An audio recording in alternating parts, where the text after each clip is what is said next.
Good morning, everyone, and welcome to today's New York City Council hearing for the Committee on Public Safety. If you would like to testify, you must fill out a witness slip with one of the Sergeant-at-Arms, even if you signed up already online. At this time, please silence all electronic devices, and no one may approach the dais at any time. Chairs, we are ready to begin.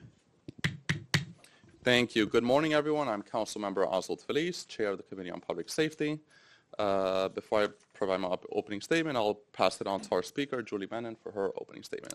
Thank you so much, Chair, and I want to welcome everyone to the Public Safety Committee hearing today. I'm Julie Menon, Speaker of the New York City Council. It's wonderful to see everyone here today. I want to first of all begin by thanking our Chair of the Public Safety Committee, Councilmember Feliz, for convening this important hearing. Today we're hearing 7 bills, which Chair Feliz will shortly outline. I wanted to speak specifically about one of the bills, pre-considered introduction number 2026-2052, sponsored by Councilmember Encarnacion, in relation to a plan regarding security perimeters adjacent to educational facilities. As many of you know, the Council heard a different bill, Introduction 175, related to this issue back in February. The Council received overwhelming feedback in support of that bill from the public, both at the hearing and in hundreds of meetings and correspondences after the hearing. The Council then passed the bill with a strong majority of Council members in support. With that said, in the time since February, the Council has taken dozens of meetings and received feedback from hundreds of New Yorkers. We've introduced a new bill that we are hearing today, which reflects extremely helpful feedback we received and which we believe strengthens the legislation. The process we have undertaken demonstrates the Council's commitment to a democratic and deliberative process that is rooted in openness, honesty, and the importance of meeting the needs and wants of everyday New Yorkers. This bill recognizes 2 very simple truths, neither of which should be remotely controversial. Our children deserve to be safe in school, and freedom of speech is sacrosanct in a democratic society. This bill holds both of these truths at the same time by requiring transparency from NYPD. This bill protects students by allowing them to breathe easily and focus on learning, knowing that they will be safe entering and exiting their school buildings. And this bill protects freedom of speech by providing information to those wishing to express their views peacefully about how, when, why, and where the NYPD utilizes security perimeters. The bill requires communication between NYPD and schools, and also between NYPDs and those wishing to express their speech. Transparency leads to more safety for everyone, and it also leads to stronger oversight when plans are not followed, when situations end up differently than expected, or when violence occurs. This is not controversial. Transparency is good for everyone, period. I'd also like to provide some examples to remind us, just as I did in February, of why we are here today and what we are responding to. Because unfortunately, the need for this legislation has not decreased since February. In May 2026, there was an out-of-control situation outside Park East Synagogue. Many know about this. What many do not know is that this situation outside the synagogue was also adjacent to a preschool that was forced to close as a result of the gathering. In May 2026, swastikas were found at a Queens playground right next to a daycare and synagogue. In January 2026, swastikas were also found at a Brooklyn playground, and specifically 73 swastikas. In March 2024, swastikas were drawn on desks and bulletin boards at Origins High School. In May 2024, anti-Semitic graffiti was found at PS 197 in Brooklyn. In November 2023, shortly after the horrific October 7th attacks, an unruly gathering at Hillcrest High School over a teacher's support for Israel led to this teacher hiding in a classroom until the group disbanded. And we also heard at our hearing in February about a number of unprovoked incidents that occur on a near daily basis that go unreported, where students must endure hurtful intimidating encounters with individuals on their way into and out of schools. Schools are supposed to be safe places. That is why this legislation is important. I wish this was an entire list of examples we can pull from, but in reality, children in New York City and around the country are becoming far too accustomed to hatred, to intimidation, and to interference with their educations. We will not tolerate this becoming the new normal. I also want to repeat what I closed with back in February because it bears repeating. New York is the most diverse city in the country, and that is a source of incredible pride.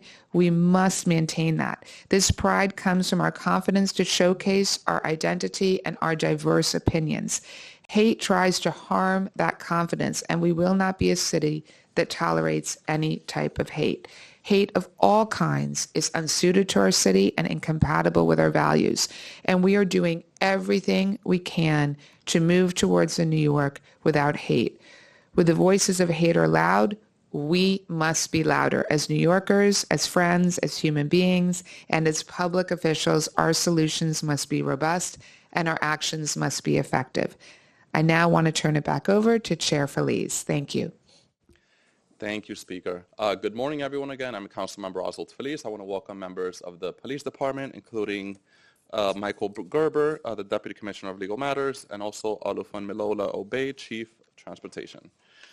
Today, the committee will hear several bills addressing many topics related to public safety, transparency, accountability, ghost cars, school safety, police recruitment, and confirmed shots fired incidents.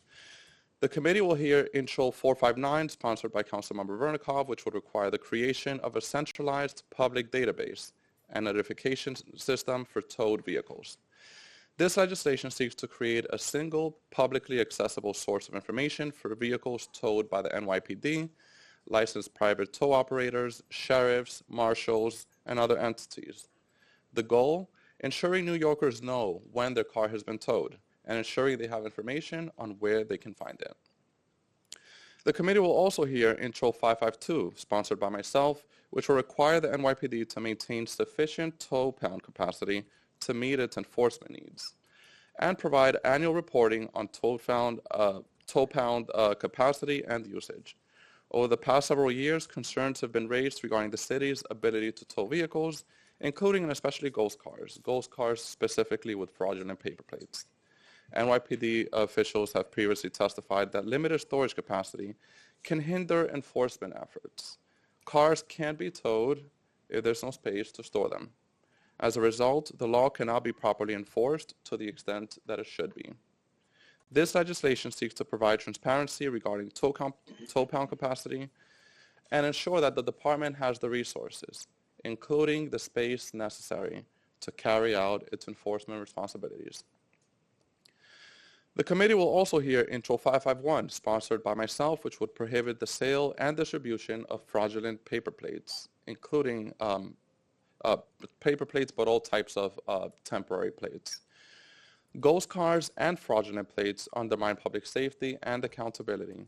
They allow drivers to evade tolls, avoid traffic enforcement cameras, and drive their car dangerously and be able to do so with very little to no accountability. This legislation would enhance pre-existing state law by creating new additional local penalties for those who sell or distribute fraudulent plates and help deter the growing market that enables these violations.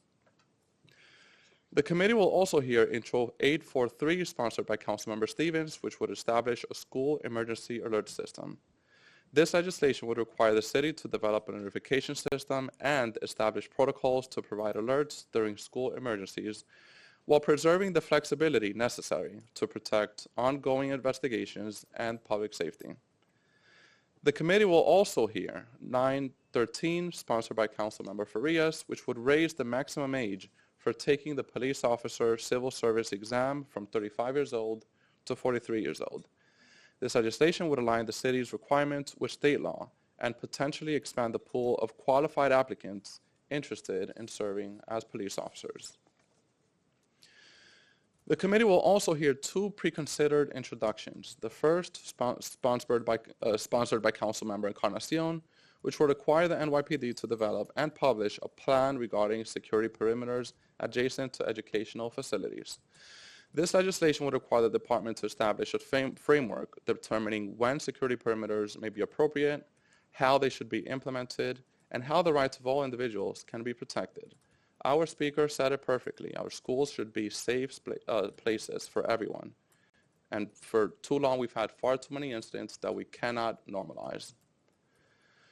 Finally, the committee will hear a pre-considered introduction sponsored by myself, which would require the NYPD to provide weekly reporting on confirmed shots fired incidents.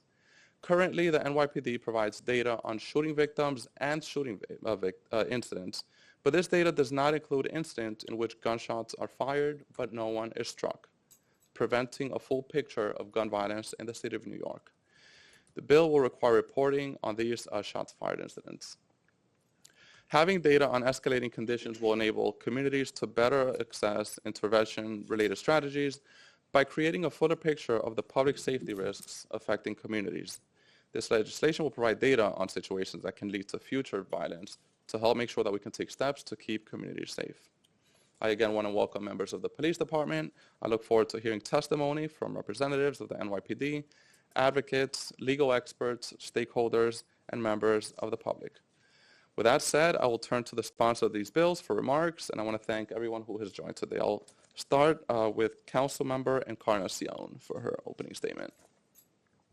Thank you, Chair. Good morning. I am Deputy Whip Elsie Encarnacion, and I want to begin by thanking the Speaker and Chair Feliz for holding today's important hearing.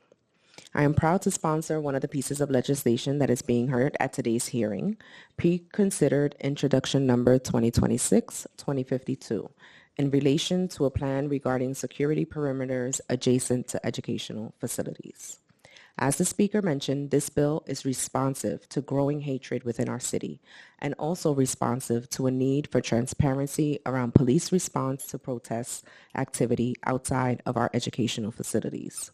Further, and as the Speaker mentioned, this bill reflects many conversations and a great deal of input from the public. I want to be incredibly clear about what this bill does and does not do. This bill requires the NYPD to develop and implement a plan to address and contain the risk of physical obstruction, physical injury, intimidation, and interference at certain educational facilities in New York City, while preserving and protecting protest rights. The plan would address these issues through the use of security perimeters at the entrances to and exits from childcare facilities and certain elementary, middle, and junior high school. The plan would be submitted to the council and the mayor and posted on the NYPD website. Everything I just described is exactly what the bill does. The bill is pro-civil liberties. It protects the right to exercise free speech. It protects the right to freedom of movement, and it protects the right to freedom of education. What this bill does not do is attempt to silence protests. This bill simply calls for transparency, clarity, and consistency from the NYPD. That's it. Every New Yorker I speak to believes that police transparency and accountability is a good thing. This administration believes that police transparency and accountability is a good thing. And my council colleagues also believe that police transparency and accountability is a good thing. And that accountability looks like the NYPD providing us with information about security measures that are already undertaken on a very regular basis. That is what this bill does. I want to again thank the Speaker and the Chair for convening today's hearing. I look forward to hearing from the administration and from the public on their feedback for this bill. Thank you, and I now turn it back to you, Chair. Thank you, Councilmember Encarnacion. Next, we'll hear from Councilmember Farias. Good morning. Thank you, Chair Feliz, the members of the Committee on Public Safety. I'm Councilmember Amanda Farias, and I'm proud to be the prime sponsor of Introduction 913. On the agenda today, that would raise the maximum age for taking the civil service exam to become a police officer in New York City. At its core, this bill addresses a practical barrier in the police hiring process. There are New Yorkers who have the discipline, maturity, physical ability, and commitment to serve, but are currently excluded because they reached the maximum hiring age before they can even be appointed. Over the last few years, the NYPD has had to discontinue processing several hundred candidates because they exceeded the current maximum hiring age of 35 years old before their hiring process could be even completed. That does not include the people who never apply because they have already aged out by the time they are ready to pursue this career. This legislation responds to that problem directly. It does not change the standards required to become a police officer, nor does it increase headcount. Candidates would still need to meet all applicable qualifications, complete the civil service process, pass the required background checks, satisfy physical and medical requirements, and complete police training. Intro 913 simply allows more qualified candidates to remain eligible for consideration. This is also consistent with the city's broader recruitment efforts. Over the past 2 years, the NYPD has taken steps to bring more applicants into the pipeline, including reducing the college credit requirement to 24 credits and offering more free police officer exams. Those changes have helped produce 5 times as many filers for the police officer exam in the past 12 months compared to prior years. Raising the maximum age is another responsible step in that same direction. It can help the department retain experienced applicants in the hiring pipeline, improve recruitment outcomes, and support the operational needs of the NYPD without weakening the requirements of the job. This bill should be viewed alongside the work happening at the state level around public safety careers and the 20-year pension. City and state elected officials have a responsibility to work together on comprehensive workforce solutions that support blue-collar workers, improve attrition rates, and ensure that no qualified candidate is left behind because the process itself moved too slowly. For many applicants, especially those coming from military service or other civil service titles or physically demanding blue-collar work, age does not diminish their ability to serve. In many cases, their work history and life experience can make them steadier, more mature and prepared, and more committed to the responsibilities of the role. By raising the maximum age, Intro 913 gives the city another tool to recruit and retain qualified candidates, strengthen the hiring pipeline, and meet the staffing needs of the department in a more realistic way. I want to thank the administration, Commissioner Jessica Tisch, for her support of this piece of legislation, her team, and the Police Benevolent Association's President Patrick Hendry, the Council Speaker, and my colleagues. I look forward to today's testimony and to continuing this work with our partners in government, labor, and public safety. Thank you. Thank you so much, Councilmember Farias. Next, we'll hear from Councilmember Vernikov. Good morning. Thank you, Chair Felice, Speaker Menon, and members of the Public Safety Committee.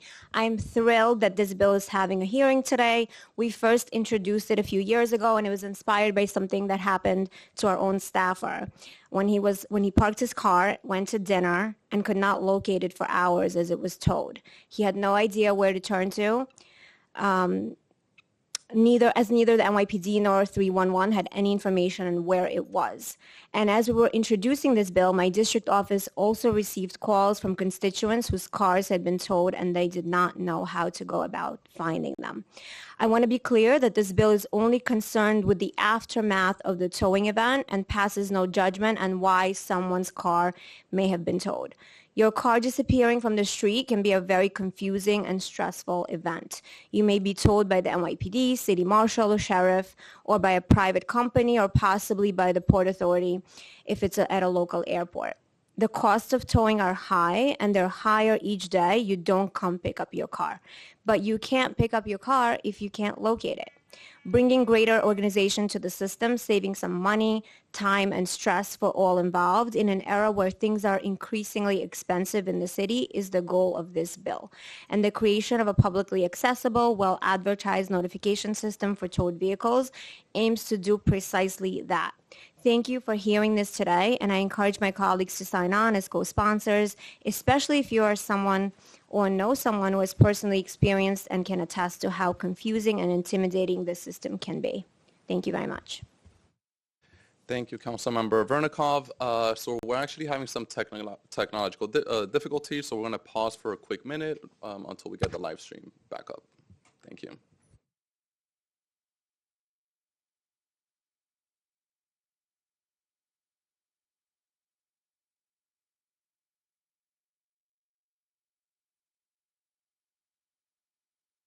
All right, we're back on. And just want to echo the words of Councilmember Vernikov. I had a very similar scenario. I parked my car across the street from where I live. The next day, it literally disappeared, and I had to walk around my neighborhood to find it. To this date, I don't know why it was moved, when it was moved, or how it was moved. And obviously this is something that we hear from a lot from New Yorkers. So again, want to thank you all for being here. Good to see you all. Long time no see, right? Just 2 weeks. Want to recognize members who have joined us today, including council members Encarnacion, Banks, Farias, Hanks, Vernikov, Brewer, Ariola online, and also council member Wong. And I'll pass it on to the committee council for some procedural items. Hey folks, can we just swear y'all in? Just raise your right hand, just affirm that you affirm to tell the truth, the whole truth, and nothing but the truth, and to answer honestly to council member questions. I do. Seeing that you do, you may go ahead and testify. Thank you.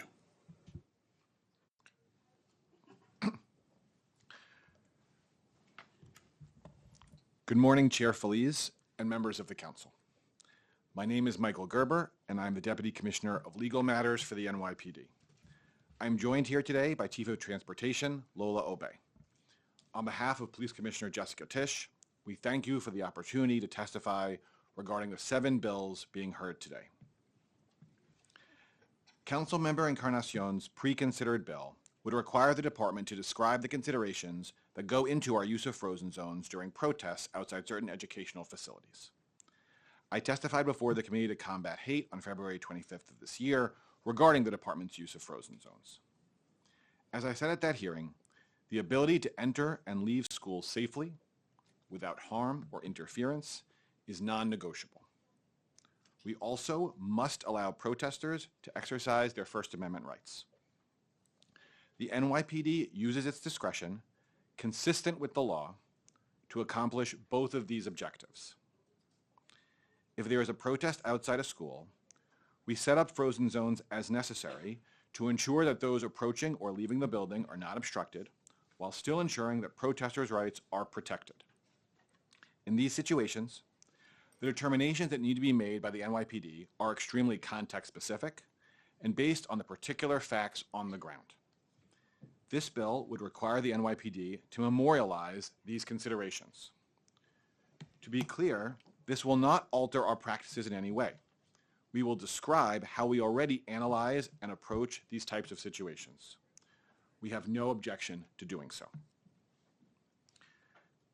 Councilmember Feliz's pre-considered bill would mandate that the NYPD report on confirmed firearms discharges. We have no objection to the principle underlying the proposed legislation. However, before we start any such reporting, we must have clear systems in place to ensure that this is done rigorously and comprehensively, and that will take time. As drafted, the bill would take effect after 120 days. We would ask for a year before it takes effect. The bill would require reporting on a weekly basis. Given the work that goes into confirming firearms discharges and the need to then aggregate and validate the data, we feel strongly that the reporting should be quarterly. Finally, while we have no objection to reporting on the date, time, and location of confirmed firearms discharges, the requirement that we describe each such incident would impose significant additional burdens on the department and would be inconsistent with how we report on a wide range of criminal conduct. We look forward to working collaboratively with the Council to address these concerns. Intro 489 would direct the NYPD to create an online database so that vehicle owners can obtain information about towed vehicles. Such an online searchable database is already maintained by the city and includes information about vehicles towed by the NYPD for parking violations, as well as vehicles towed by the sheriff and New York City marshals. It does not include information about vehicles towed by private tow operators.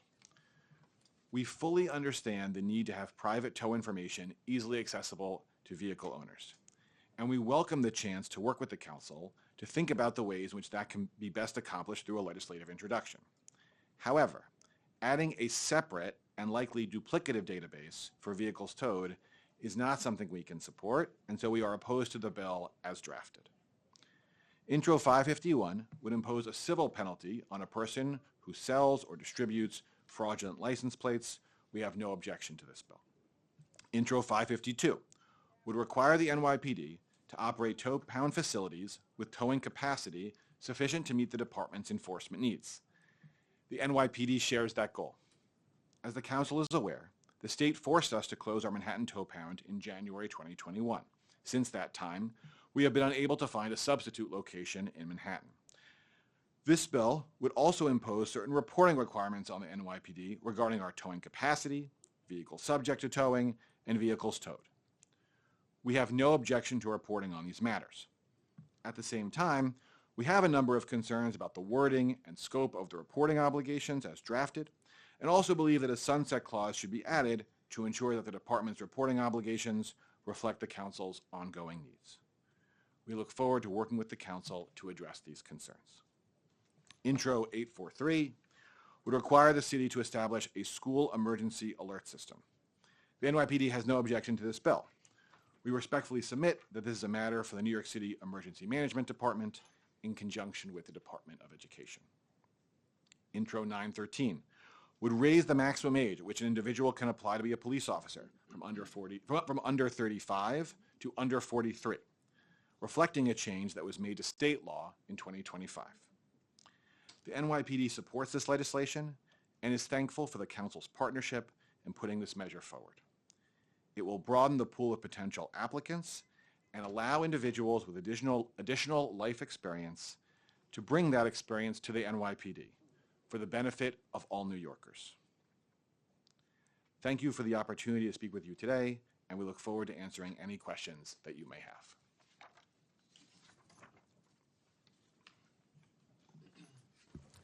Thank you. Thank you so much again for being here. Thank you for your testimony. So we have a lot of bills that we're hearing today. I'll start with questions related to the tow pound capacity bill. As we know, there's a lot of, we've had a lot of conversations about this issue. I know about 2 years ago during COVID, in my opinion, during the height of this ghost car epidemic, we heard the NYPD testified and basically said that there wasn't enough space to be able to tow vehicles, to be able to properly enforce the law. Is this still the case?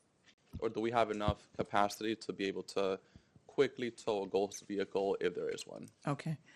Good morning, CM Feliz. So I just want to make, again, we met with you 2 weeks ago as it pertains to Ghost Blade operations. So I testified then that multi-agency effort with other law enforcement partners, for those operations, we do not have any concern about storage because the MTA and TBTA have ample space. So totally separate from, you know, what's happening on the streets, what you just mentioned about your vehicle getting towed. But when it comes to Ghost Blade operations, the multi-agency operations that we have across bridges and tunnels, MTA, TBTA, that is where we store the vehicles. So no issues there. Talk to us about those agencies and partners. Who are those partners? So the MTA, TBTA, New York State Police, PAPD. We typically have an operation, naturally not now because there's so much going on in the city, but on average about 4 times a month. Talk to us about the storage facilities operated by the NYPD. How many spaces do you have in total? How many per borough? Also, talk to us about the usage. Is it at full capacity? Yes. So we have 3 tow pounds citywide. Commissioner Garber mentioned the loss of the Manhattan tow pound in January 2021. So we're down to 3. The Bronx tow pound, naturally, it's located in the Bronx, Brooklyn tow pound in Brooklyn, Queens tow pound. So we have 3 in Flushing, Queens.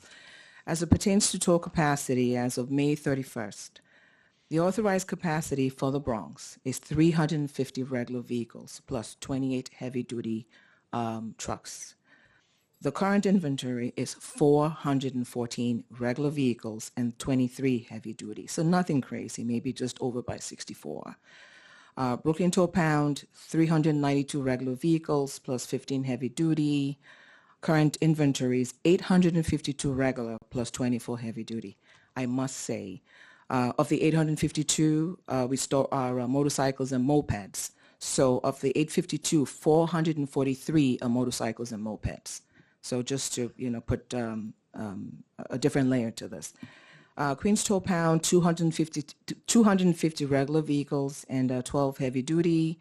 Current inventory is down a little, 196 regular and 23 heavy duty. Again, Queens is our bread and butter, as we've heard through multiple council hearings. So they have a high capacity for heavy duty tow trucks. So that's where we are as it pertains to tow capacity. So just to summarize the question about tow pound capacity, how many spaces would you say are currently available under NYPD tow pound Okay. facilities? So those are the spaces that we have available. Again, in the Bronx is 350. When you think of a tow pound, I think a lot of people think of like a parking garage where everything is nicely, lined out and all that. It's a pound. There's no lines. We put the vehicles in as much as we possibly can. Again, I don't think there was super over capacity, like I mentioned. In the Bronx, 350, we're at 414. There is something called redemption. So when it comes to space, for the most part, when people get their vehicles towed, within a day or two, right away, that space is released because they come and they get their vehicles. In all of 2026 so far this year, we've had about 21,000 plus vehicles towed. We have only 767 vehicles that are unclaimed. So that space is released very, very quickly rather than having vehicles just sit there. So there's a process in place. When it's 30, 90 days and all that, then we have to work with DOF and work towards auction. But for the most part, space is released very quickly, and vehicles are released. The owners actually pick up the vehicles very quickly. So, but I don't know that the capacity is so outrageous. I think it's just about where we should be. Right. So, and just to be clear, when you say available, do you mean open and available or just generally available? Generally available. How many are currently open spaces? Okay, so I can't tell you what's currently open. I can tell you what we have right now as of 5/31. That was the last date I had. 414 vehicles in that particular spot, in the Bronx, that is. And then we have 23 heavy-duty tows. Okay. Any changes? We have average for Bronx tow pound in all of 2026. We average about 285, and then 22 heavy duty. In all of 2025, say using again the Bronx, 418 again. That's including mopeds and motorcycles. On average, 3 mopeds and motorcycles occupy a space for 1 vehicle. But I just want you to know that this is quick. People come, they pick up their vehicles. There's a process in place to get the cars out very, very quickly. And again, 21,000 tows in 2026, and really we have only about 700 left. So it's not a problem of space. That space is created very quickly, and we get rid of the cars very quickly. So. Yeah, and that's my next question. How quickly does the average vehicle owner recover the car? Within a day or two, for the most part, people will pick up their vehicles. And then 21,000 in 2026, we have about 700 unclaimed. And what percentage would you say are generally picked up versus auctioned because they're just not recovered? I could tell you what we have, vehicles that are not claimed, I'd say less than 3% in a year. Sorry, repeat that again? About 3%. 3%. Yeah. Okay, so very low. It's very low, yeah. But people come very quickly to pick up their cars, and they free up space. Okay, talk to us about the process for reporting ghost cars and then getting NYPD to respond. I'm sure 311 is one potential system for... Yeah. So with ghost cars,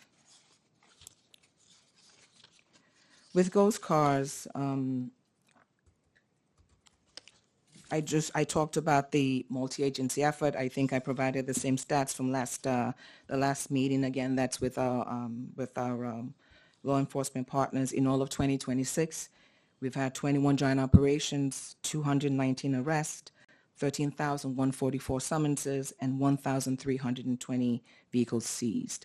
Again, this is across bridges and tunnels. Again, like I mentioned to you, no issue with space here because we don't provide, our partners provide the space, so no issues here. In 2025, all of 25, 53 joint operations, 809 arrests, 34,077 summonses, 2,933 vehicles seized in all of 2025. On the local level, with as it pertains to go-upstate operations, but these are parking summonses now. We've written in all of 2026, year-to-date, as of 5/31/26, 104,000 summonses. and mostly it's obstructed plates. And this is written by our traffic agents in all of 26. And in 2025, in all of 2025, we were 247,000 summonses for obstructed plates. Talk to us, though, about the process for reporting a ghost vehicle. I'm sure calling 311 is one way, also notifying the local precinct. Can you talk to us about the process and also the different agencies that are involved? I'm sure the DSNY also plays a role, for example. I can't speak to DSNY. I think they really deal with derelict vehicles. But for us, mostly like you mentioned, 311, community complaints, and we'll respond to the location. If there is an obstructed plate, we'll write a summons. Do you have any data on how quickly the NYPD has been responding to these incidents or these? I can't tell you how quickly. If it's a community complaint, we'll respond very quickly. I get emails, I get calls. We get out there, we speak to our operators, tow operators. When they also get out in the community too, they're able to see these vehicles and also write summonses. We also have a lot of TEAs on foot, so they get when they see an obstructed plate, they'll write a summons. So I can't speak to time, but it's something that we see and we address very quickly. Okay, good. So I'll move on to introduction pre-considered introduction T 2058, the shots fired bill. As we know, or my understanding is that currently the NYPD provides data related to shooting incidents and shooting victims. I and many others were under the impression that shooting incidents included incidents when no one was struck, but it seems like the shooting incidents data only includes when someone is hit by gunfire. So a few questions on that. I know there's a lot of challenges with that topic because for a lot of reasons. But my question is, does the NYPD keep track of the confirmed shooting incidents? Again, I know there's a lot of challenges. Not everything is confirmed, but at least the confirmed incidents. Does NYPD keep track of that? Internal track? So, okay.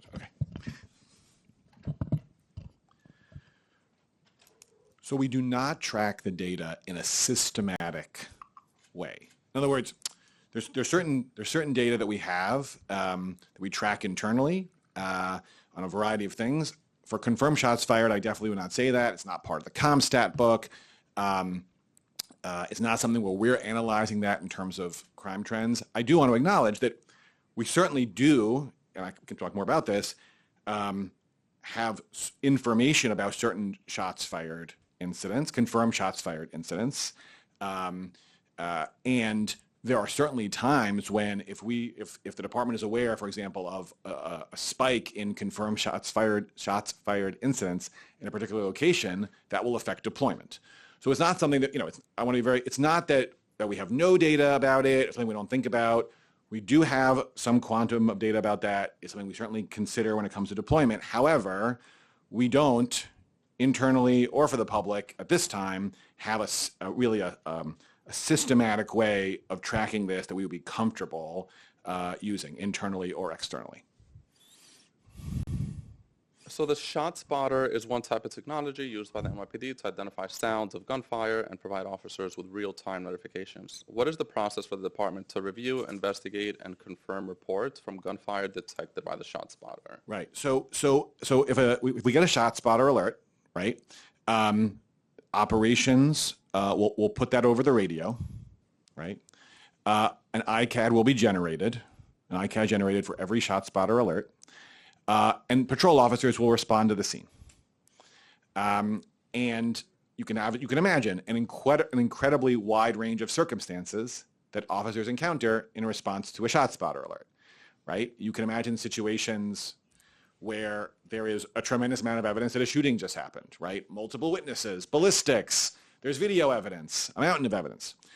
You can imagine situations sometimes when it's actually quite clear that there was not a shooting, right? Officers respond to the scene and multiple witnesses say, oh, yeah, a tire just went out. It was a very large bang. We saw it happen, right? That happens sometimes, right? And so that's pretty clear what happened there.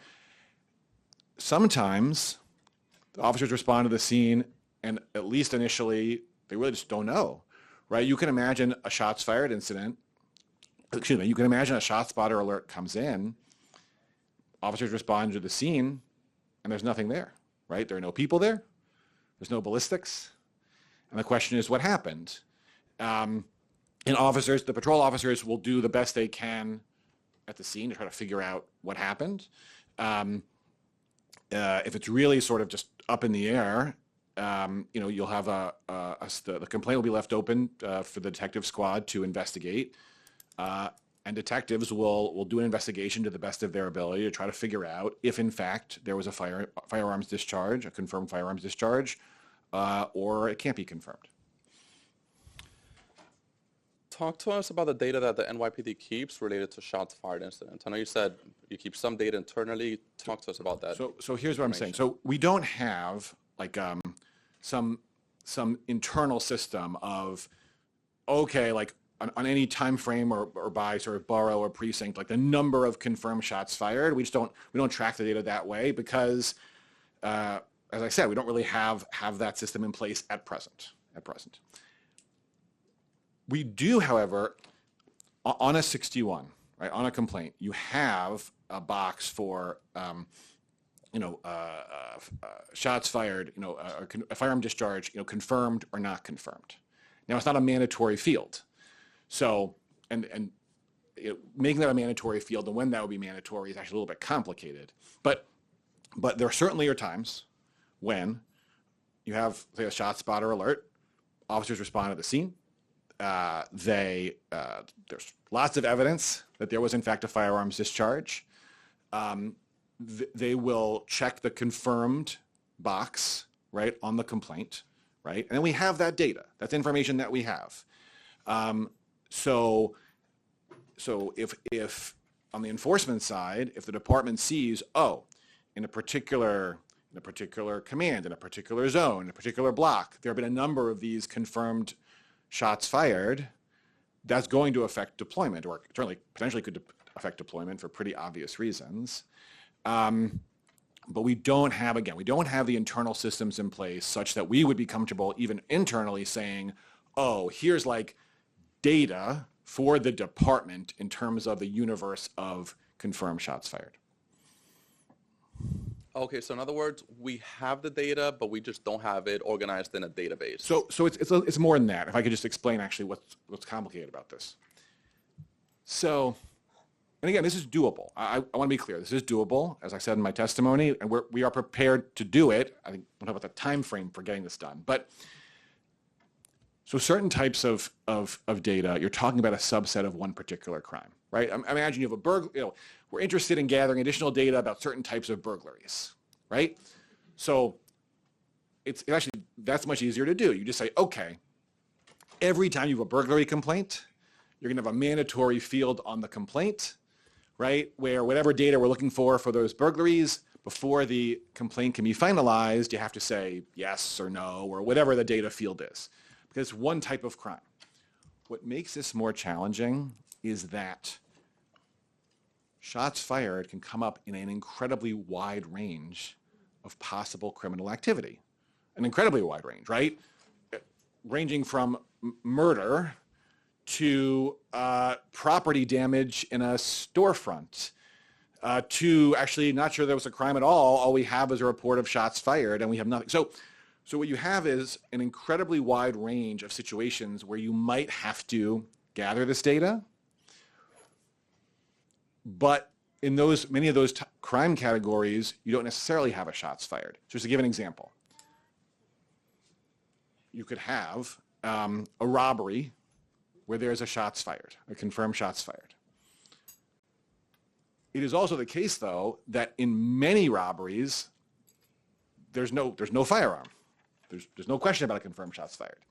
So in order to do this in a systematic way, what we would have to do is identify the full range of criminal activity that might give rise to this question about a confirmed firearms discharge, right?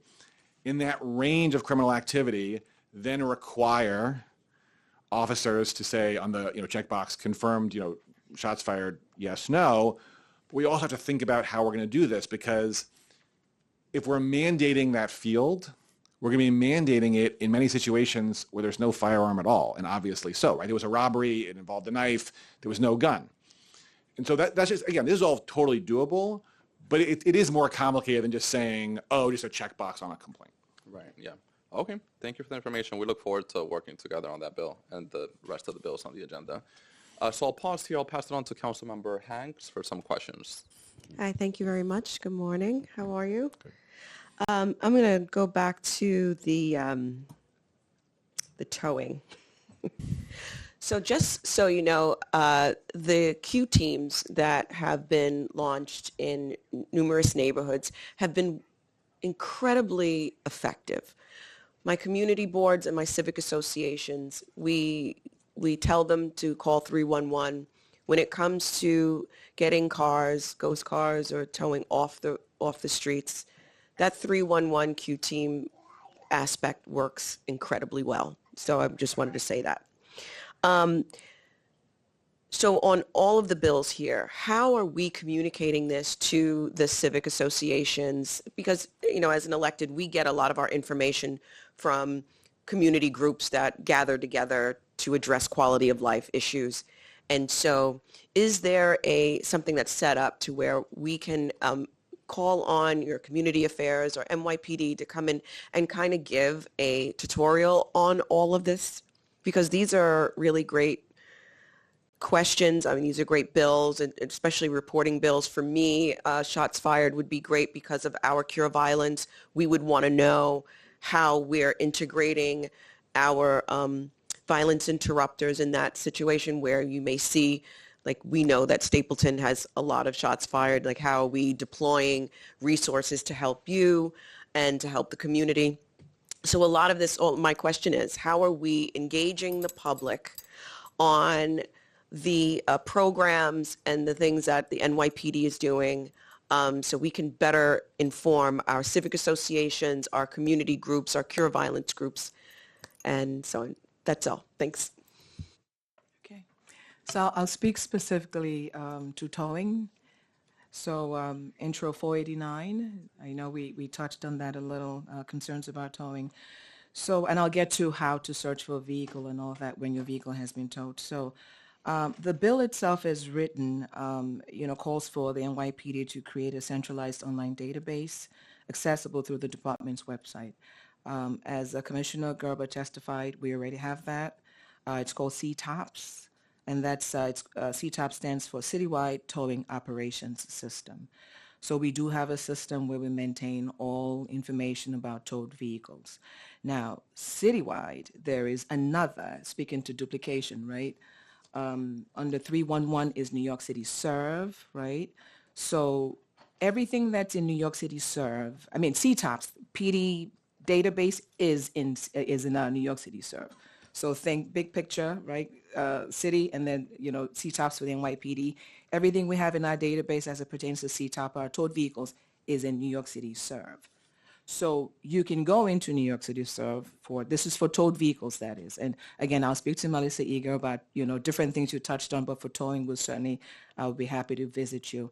When you go into New York City Serve under 311, the information, and I actually tried it out this morning because we actually had a towed vehicle, so I can go through this. I will not give you the plate number, though. This particular vehicle we have was towed. It gives you the date. It gives you the location. It gives you, it also states when you look at the report for violations shown on CTOPS, PD information, as well as New York City Serve. That's New York City. It also gives you a list of the violations. Again, violation tow, we tow because, based on violations. So that's all listed there. It gives you the tow details, vehicle details, redemption information, tow pound location. I think that's very important. You should know where your vehicle was towed to. Gives you an idea of the fees. All of that is in New York City Serve. So that's what we have on the PD, and I cannot speak to private tow companies as to if they're, if the information is in New York City Serve. But for what we have, which is violation tows, is in CTOPS, and everything that's in CTOPS is in New York City Serve. So when the Q teams are contacted through 311, we're using your system, not a private system. Oh, no, we're using our system. That's all so we want to make sure that some of those, that information, is it accessible by the public so they can look and see? Or, because it's been working just fine with calling 311, we would get the number, the constituent would call us back, we would have the number, and it's just been working great. Yeah, so as Chief Obey said, if any car that we are towing, that the NYPD doing a violation tow, right? That's going to go into CTOPS, and then it's going to go into the 311 system. There is a separate issue in terms of the private tows, row tow, that sort of stuff. That comes up, obviously, and that's relevant for New Yorkers, 100%. And that's not going to be, that is not presently in the 311 system. The point we were making before is that we totally understand the idea that if someone's car somehow disappears, and they're wondering whether it was towed, they frankly, at that moment, they don't care whether it was towed by the NYPD or a private tow. They want to know where their car is, and they need to have a means of figuring that out. And we get that, but I think what our point is, we already have a pre-existing database through the 311 system, and the question is, the question for the council is, how should that be, expanded, or what do you want to do with that in terms of the scope of what's in there? We don't think it's a good idea to have two competing systems, right? There should be one place where the vehicle owner can go, not two. Thank you, and thank you, Chair. Thank you, Councilmember Hanks. A few questions on that topic. So the database only includes cars towed by the NYPD? No, so it's a little more than that. So as I understand the 311 system, what that's going to include is sheriff tows. It will include city marshal tows, and it will include, I want to be very specific about this, NYPD violation tows, right? So if the NYPD towed a car because of some parking violation, now that wouldn't include, again, it would not include private tows. It would not include road tows or DARP. That would not include NYPD tows that were, say, like evidence tows, for example. So if we were getting a search warrant on a car and seizing a car in connection with some criminal investigation, that's not being towed because it's a parking violation. It's because we have a search warrant for the car, and we're going to do forensics on the car. That would not be in CTOPS, and that would therefore not be in the 311 system. And how quickly is that system generally updated? So a car is towed at 9 in the morning. Generally, how quickly is that information entered into the system so that people know where their car is at? It's pretty quick. The car's, towed again to one of the 3 tow pounds that we have. I'd like to say at least within 2 hours. So it's safe to say that this NYPD generally keeps track of cars that are towed by the city? By the NYPD, marshals, sheriff? No. So if I may. So okay. The 311 system is getting that data on sheriff and marshal stuff separately. That's not coming through us. How they get that data, I'm not even sure, quite frankly. I don't know about that. Our system, CTOPS, that tracks the violation tows by the NYPD, feeds into that 311 system, right? So if it's going in CTOPS through the NYPD, then it's going to go into the 311 system. And so our NYPD violation tows, that's what's in CTOPS, that's what goes in the 311 system. Information that we get about, well, first of all, other tows that we do, for example, like for evidence, right? Like that's not going to go in CTOPS. That's going to be in a separate system.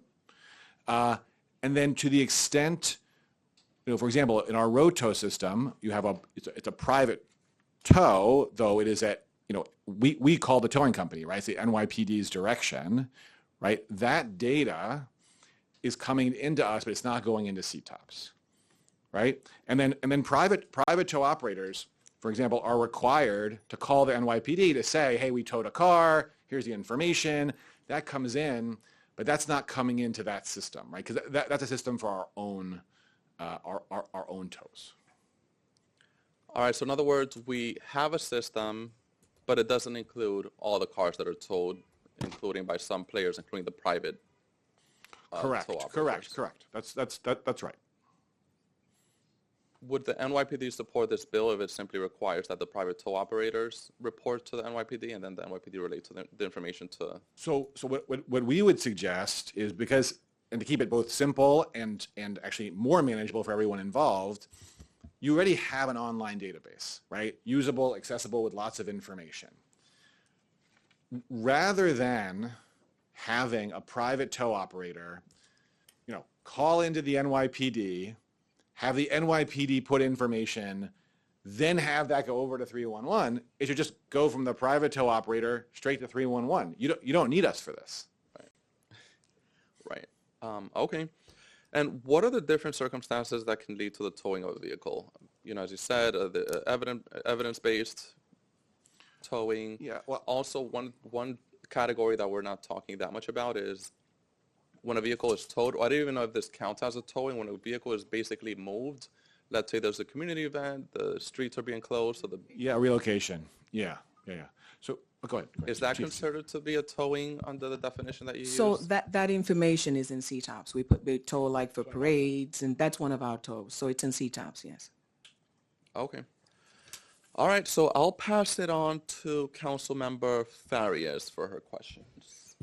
Thank you, Chair. I'm going to switch gears a little bit from towing to my Bill 913.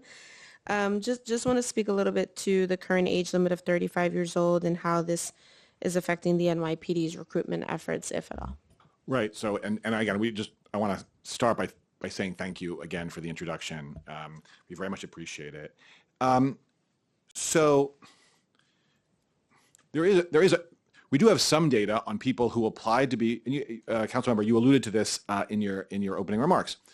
There are people who applied, were being considered to be police officers, but then because of the age limit, could not proceed. Now that number has not been huge. I would say, and this is very, very rough, maybe around 80 per year over the last few years.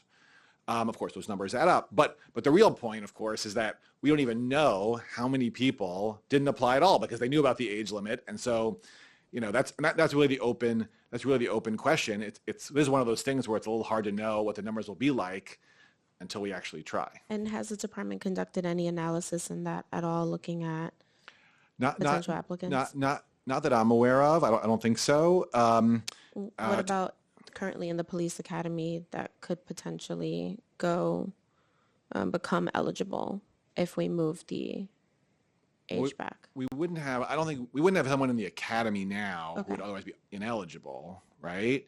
But I guess I want to, if I may, just come back to the point that you were making earlier. Part of this is like, yes, it increases the applicant pool, and for pretty obvious reasons, that's helpful to us. But it also is this point about people who bring to the job life experience, which is a great thing. It's a really great thing. People who are a universe of people who hypothesis want to be police officers, who have life experience, additional maturity. That's just a great contribution to the department and to the city. Yeah, I agree. I mean, I've had a lot of conversations both in community. This bill actually came into fruition last year for me through conversations at my precinct council meetings.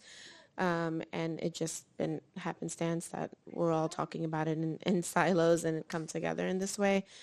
Even more recently with the Bronx split announcement, we had several state elected officials and council member colleagues that were concerned about the newest class going into the busiest precincts. And I feel in this position with this bill, we're able to maybe even that out with new folks coming in that are maybe more experienced and different, have had different careers, whether that's in the military or in a different city agency prior. So I appreciate that. In terms of any operational or fiscal concerns with recruiting towards this group of folks from the admin? No. Okay. I mean, for us, this will be a great benefit. As you know, we're very supportive of this bill. For us, there's really only upside in this. Okay, and then I just have a last question on the recent reduction in the number of required college credits to join the department. Is that expanding the applicant pool at all? It has. It has, yes. Okay, got it. Those are all my questions. Thank you so much. We will continue the conversation, and I'm sure from testimony today we'll get some great insights. Thank you, Chair, for some time. Thank you. Thank you so much. And we look forward to, working together on that bill and the many bills pending before this committee today. So a few questions. Want to move on to pre-considered introduction 2052 by Councilmember Encarnacion, which will require that a plan be created to address and contain the risk of physical obstruction, injury, or intimidation at educational facilities through the use of security perimeters at entrances and exits from public schools and non-public schools, elementary, middle, and high schools. You said it perfectly, and also the speaker during the testimony. People should be able to enter our educational facilities safely without intimidation or fear of harm and more. So a few questions on that. Does the department currently have any written guidance governing the establishment of security perimeters around schools? No. During demonstrations specifically? No. So if I understand the question, if you're saying, do we have some particular, policy regarding, we use the phrase frozen zones, if I may. So do we have some policy about frozen zones around schools in particular? No, we do not. I will say that we have had, and I think we've been very clear with executives in the department about how we think about frozen zones consistent with the law. It comes up at places of worship, it come up at schools, it come up at a hospital or a courthouse. They come up in various situations, and we have done repeatedly trainings for executives to go over what the expectations are, the legal framework. I do think there is clarity among executives about both the law in this area and the expectations from the department. What factors does the NYPD currently consider when determining whether a security perimeter or frozen zone is necessary? Right. So the key is to consider all relevant factors. I mean, what it is incredibly context specific, and under the First Amendment, right? These are called have to be reasonable time, place, and manner restrictions. And there are a number of different legal components that go into that, but that reasonableness is crucial and really turns on all the facts. So, I mean, among other things, right? We're thinking about the anticipated size of the if it's a protest, let's say outside a school, the size of the anticipated protest, the layout of the location, other sensitive locations, time of day. Is this a time of day when we're anticipating students coming in and out of school? How many students coming out? Are there other protests in the area? These are just some examples of considerations. It's not an exhaustive list. The message in this regard is, and again, there are certain legal constraints, but within those constraints, it is a totality of the circumstances analysis. Just curious, how far have these frozen zones stretched? 20 to 100 feet? So we never do it that way. We don't think about it in terms of feet. And I think it's actually really important. I know sometimes to talk about, sometimes the discussion is in terms of feet, right? I think that's really not how we do it, and I think it's important not to do it that way. And what I mean is, what we're thinking about when we do a frozen zone is, okay, we need to make sure people can get in and out safely, securely, without obstruction. We need to make sure that if the protesters can protest consistent with the First Amendment, have sight and sound to the location, right? And we're balancing. It's not a trade-off. We are doing both of those things. And we needed, if we're doing a frozen zone and designating protest areas, we're doing a configuration that accomplishes those goals. Whatever that number of feet happens to be, is sort of a byproduct or an outcome of that analysis. And it's also not going to be some like fixed number of feet, some radius around the location, right? That's not how we think about it at all. It's, okay, here's where people are coming in. Here's where people are going out. Here are the protesters. Where are the protesters going to be? Okay, given that, they have sight and sound. What's the path in? What's the path out? And then we're not standing there with a measuring tape figuring out how many feet that is. Yeah, no, certainly understand that. Obviously a school or a church or any place that has, for example, the entrance in the middle of a block, that might need more space to keep the sidewalk clear so people could easily enter. They don't have to cross through the middle of the street to enter directly into the school. You might need a larger frozen zone for that. But if you were to give us a ballpark, how far can they stretch based on what you've seen? I know this is not the main thing, but just I don't know, and I don't want to guess and be wrong. But again, I think if someone, I think if you look at how we do these on the ground, I think we are really careful about making sure that protesters have sight and sound to the entrance. I think we do that in a reasonable and fair way, consistent with the law. And to be clear, like I don't want to guess and be wrong about the number of feet, but one thing we've emphasized, we do not want, the last thing we want is some incident commander thinking about like, oh, there's some fixed number of feet that matters here. That's not the analysis. Yeah, so talk to us about the analysis. What are factors that you consider when determining how large the safe zone should be? I'm sure the school entrance is one of them. Yeah, so again, it's a totality of the circumstances. In some ways, it's a very pragmatic sort of analysis, right? So again, the key legal framework here, right, is the determination has to be content and viewpoint neutral, but it cannot turn on the substance of the protest, right? That would violate the First Amendment. So it's content or viewpoint neutral. There has to be ample alternative means of protesters getting their message across. So talk about sight and sound, right? They want to protest at this location. They're going to have a means of being heard by the people who are going to that location. And then it cannot burden substantially more speech than necessary in order to achieve the goal of, preventing obstruction and the like. So there's like that reasonable test built in. Now, within that legal framework, you're looking at everything, right? Are we talking about 5 protesters or 50 or 5,000? Are we talking about like dismissal time at the school, or is it a weekend and there's no one in the school, right? What's allowed of the block? Are there other sensitive locations on the block, right? We can't put protesters in a location where we're creating a problem for some other school or a house of worship or something like that. So it really, and we're thinking about other events nearby, right? Are the protesters going to march? That is. That obviously comes up. It's very significant. Is it going to be a stationary protest? Are they going to be moving around? And Chair Feliz, if I may add, I think one important thing to emphasize in this context is we make really every effort to speak with both the leaders of the institution where this is happening and to speak with protest leaders. Right?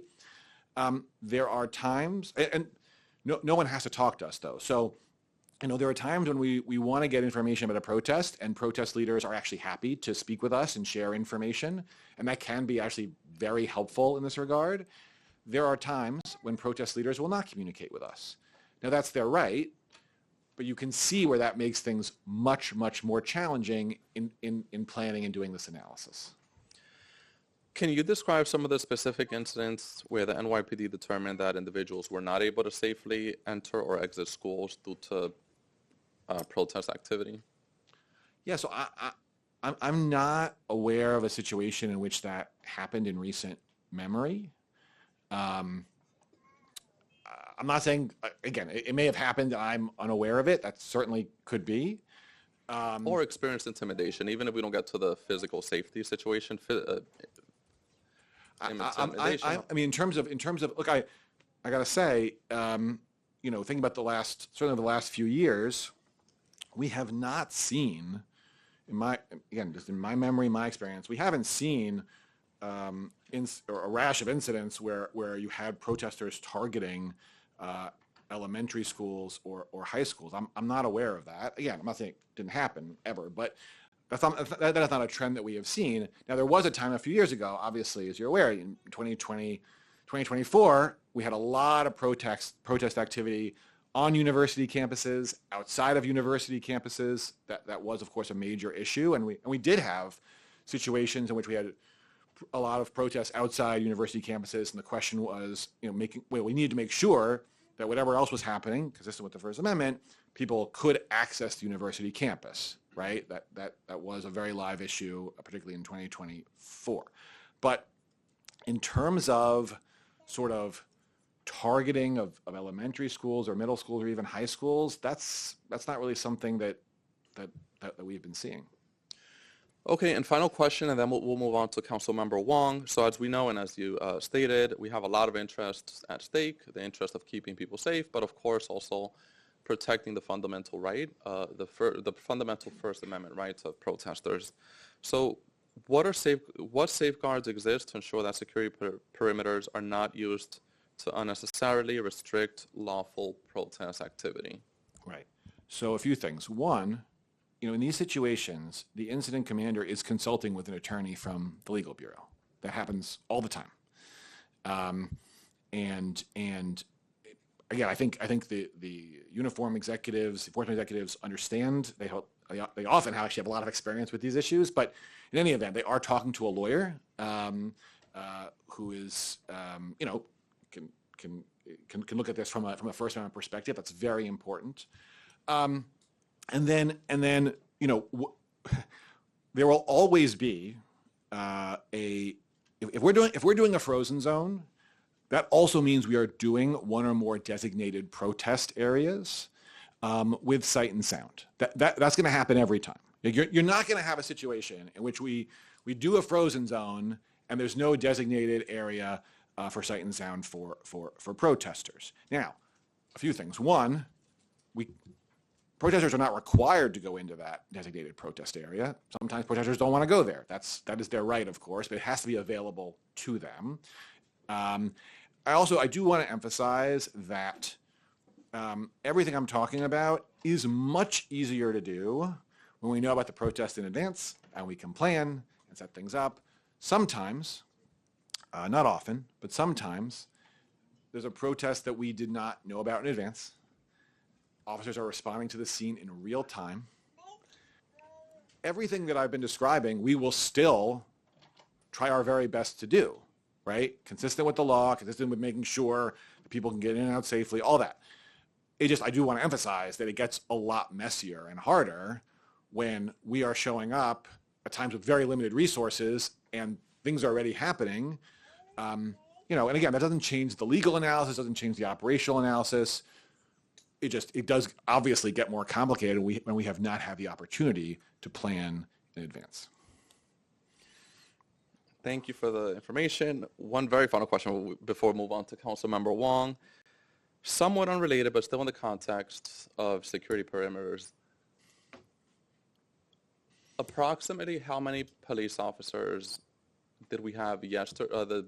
Was it yesterday or the day before, where Donald Trump came to the Madison Square Garden? We had security perimeters, frozen zones, and a lot of different security things going on. I don't know. There obviously were a lot of police officers there. We don't have that number for you, but we can certainly get it for you. Okay. Thank you. All right, so next we'll move on. Councilmember Wong briefly stepped out, so we'll move on to Councilmember Gutierrez. Thank you so much, Chair. Good to see everyone. I wanted to start off with asking questions around intro 2052. So I think the bill that the chair's been at a line of questioning for. So I'm encouraged to hear what you shared about specifically protests around the areas of educational facilities, particularly K through 5, middle school, high schools. I do have concerns. I had concerns about the last bill with a similar framework. And there's advocates here today that I think will testify and you'll hear from. But under what scenario would passing this legislation create preventative measures for schools? Because sometimes what I hear from people that want to support this bill is like, we do want to keep everyone safe. We want to prevent everything. And I think there's two different things. There's people protesting is one thing, which I think we have to protect. And then there's like an issue of just safety. So in your experience, like what would passing this legislation do to prevent issues with safety for young people, for students? Yeah. So, or the staff? So this bill does not change what we do. It's about transparency, as the speaker said at the outset. So the bill requires us to describe the considerations that go into kind of the analysis, how we do this. Some of what I've been talking about with Chair Feliz. So it's putting that on paper. It's not giving us more power or less power. It's not directing us to do anything differently. The bill says, NYPD, describe in words how you do this. I mean, that is essentially what the bill does. And so I don't see this bill changing in any way the content, the substance. The way that you have to show up. Right. It does not change any of that. It provides a document that describes what we are already doing, articulates it, puts it on paper. Do you think it creates different scenarios where PD is interacting with students and young people more? No. I mean, the communication piece of this is, and this again is not particular to schools. In any protest situation, we are going to try to speak with protest leaders, right? And again, they can talk to us, they can not talk to us, that's up to them. And wait, I'm sorry to interrupt. In instances where you can remember there being protests, there's instances where they're coordinated with PD? Well, you say coordinated. There are lots of situations. They're in the know. What was that? PD is in the know. A local precinct is in the know. If there's a it happens. protest. That happens all the time. Okay, great. But not always. Right. I'm just concerned that we're not solving for something with this bill. It's unclear. And I think for me, in my community, I hesitate tremendously at creating or empowering more interactions between young people and PD or students and PD when I think that we should be doing more to invest in restorative justice, in mitigation efforts. And this is coming from young people. So I understand what you're saying, which is like this bill is not going to change anything. But I think the whole like theater of us wanting to pass this legislation does create vulnerability for people because I think PD in one way or another will be even more empowered. So I guess I just wanted to have a sense of like comfort if that was the case, but I'm not necessarily hearing that. Well, again, I don't see this as empowering us in any way. This does not change what we do. You're saying that it's not changing anything you're doing. Correct. It's just putting it on paper. Correct. Okay. All right. Well, you'll hear hopefully you'll be able to stick around or PD will be able to stick around to hear from advocates because I think they have some questions. I do have one more question related to, sorry, am I over time, Chair? You said something? I'm sorry, I just have one more question. I wanted to ask about, I kind of walked in on the conversation. I think the chair was asking you about the his gunfire bill, so I'm familiar with ShotSpotter. As you know, you came to my hearings when I was tech chair. I have deep concerns about the efficacy of ShotSpotter. We've seen nationwide, it's not reliable necessarily, but what can you tell me about the future of the contract with ShotSpotter in the city with PD? We have a contract with ShotSpotter. Do you know until when? I have that for you, actually. If you just one moment. I feel like there was some reporting of about 85 or so % of the time it being false. Yeah, they could tell you. It's not accurate. Okay. Right. All right. So we have Captures all kinds of noise. Sorry. our present contract with ShotSpotter runs through through the end of 2027. Okay. Okay, and then in your experience, and I get, so this is the one of the issues that I along with advocates have is like, It captures all sorts of sound, a car backfiring, fireworks. And in every one of those instances, PD is prompted to go out, right? Because you don't know what is really a gunfire versus a firework, for example. Patrol will certainly respond to any shot spotter alert. Okay, and do you have a percentage of in those instances when it can be verified that it was a gun that was captured by I shot do not spotter? have that, no. But you can have it, you just don't have it today. Well, actually, no, it sort of actually goes to the point we were talking about earlier. We do not, at present, have a systematic tracking system for confirmed shots fired. So no, it's not that we just have it. It's not that we don't have it here today. There's no way of verifying? So we were actually talking about this before. So on a 61, there is a box for firearms discharge, confirmed, not confirmed. It's not a mandatory. You can finalize the complaint without checking yes or no, and we don't. So there certainly are situations, 100%, where there's a shot spotter alert. It's confirmed as yes, there was a firearms discharge. Lots of evidence of that, right? There are shell casings on the ground, witnesses, all sorts of things. That definitely happens, and that box is checked, and we have that. There are times when it's clearly not, and check no, but we do not have a system in place right now that really ensures that for any report of a firearms discharge, whether a shot spotter or 911 or a pickup job, we don't have a system in place right now that really gives systematic data about percentage confirmed versus percentage non-confirmed. I'm so sorry. Okay, I think that's something that we need to work because nationally I know of PD, like departments that do capture that data and can testify whether or not the utility of this tool. I don't feel confident that it is useful to you all based on this. It sounds like you do capture it, but you don't collect it. You do have a sense of like when it's verified, but you don't collect it. There's not a reporting of it. Well, it's not exactly that. It's that there are times when, whether it's patrol, the detective squad, You're not making me feel confident about the utility of ShotSpotter. Councilmember, what I'm talking about is totally separate from the utility of ShotSpotter. I'm talking about how we collect data and how we may have to make changes to that in light of Chair Felice's bill. But this is totally separate from the effectiveness of ShotSpotter. This is a question of what are mandatory fields that officers have to fill out in connection. It's not particular to ShotSpotter. What I'm saying, this sort of this question where we would have to develop sort of the systems we've been talking about, that's also true for a 911 call of a shots fired or a pickup job where an officer thinks they just heard a gunshot. So this is not particular. And you're saying you don't collect all. the data in those scenarios. You don't collect that kind of data either. We do have some data which we use sometimes in connection with deployment. However, internally, we do not have a sort of system that we use. It's not like the ComStat book or anything like that where we have systematic, here's confirmed firearms discharges data for the city or for a borough or for a precinct. That's not how it works right now. Okay. All right. Thank you. Thank you, Chair. Thank you, Councilmember Gutierrez. And on that issue, putting aside confirmed versus unconfirmed incidents, do we have any data on how many times the ShotSpotter system has been triggered?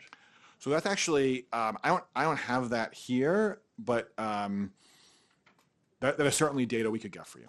Yeah, okay. All right, next we'll hear from Councilmember Brewer and then Midley and then Joseph. Thank you very much. Just two questions. One is my understanding that the governor's bill on buffers is only for faith-based. Is that correct? In other words, it doesn't have the same target as this bill, or am I wrong about that? So the governor's bill covers places of religious worship. That's what I mean by faith-based, yeah. So defined incredibly broadly. But I do want to just say, Councilmember, the governor's bill does not create a buffer zone at all. Okay. The way we use a buffer zone or frozen zone or security perimeter, right? Like that concept is really not what the governor's bill is doing. Okay.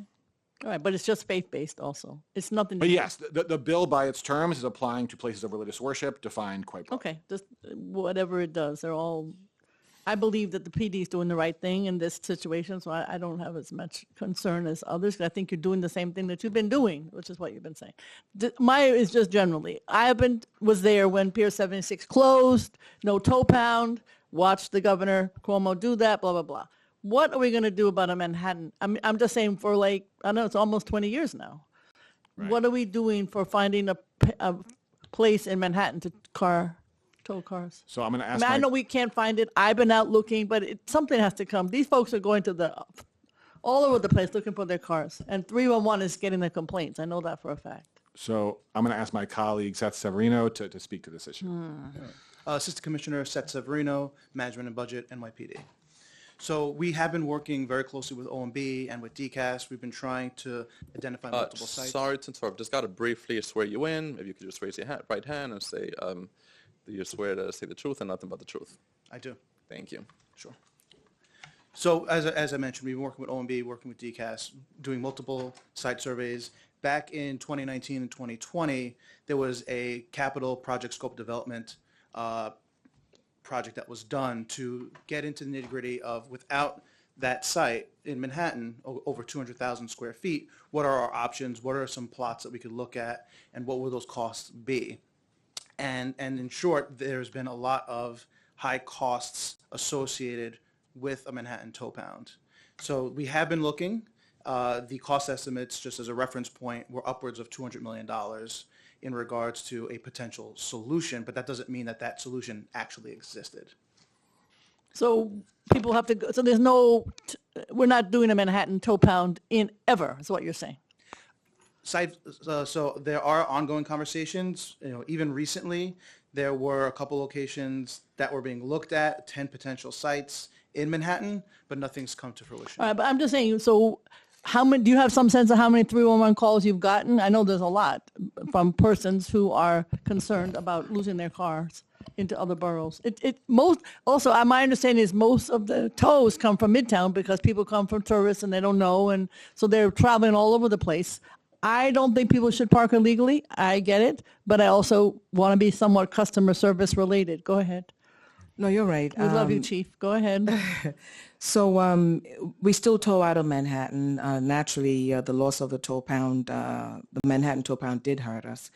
2019, we had 105,000 vehicles towed. Half of that came from Manhattan, to your point. But I want to assure you that the work still continues. I do understand the concern that you have about people who reside in Manhattan or visitors or who park in Manhattan and have their vehicles towed. So like I mentioned in the past hearing, north of 59th Street gets towed to the Bronx, south of 59th to the Brooklyn tow pound. Okay, but I'm Board 4, somebody should contact Community Board 4. They had some ideas, believe it or not, in Hudson Yards.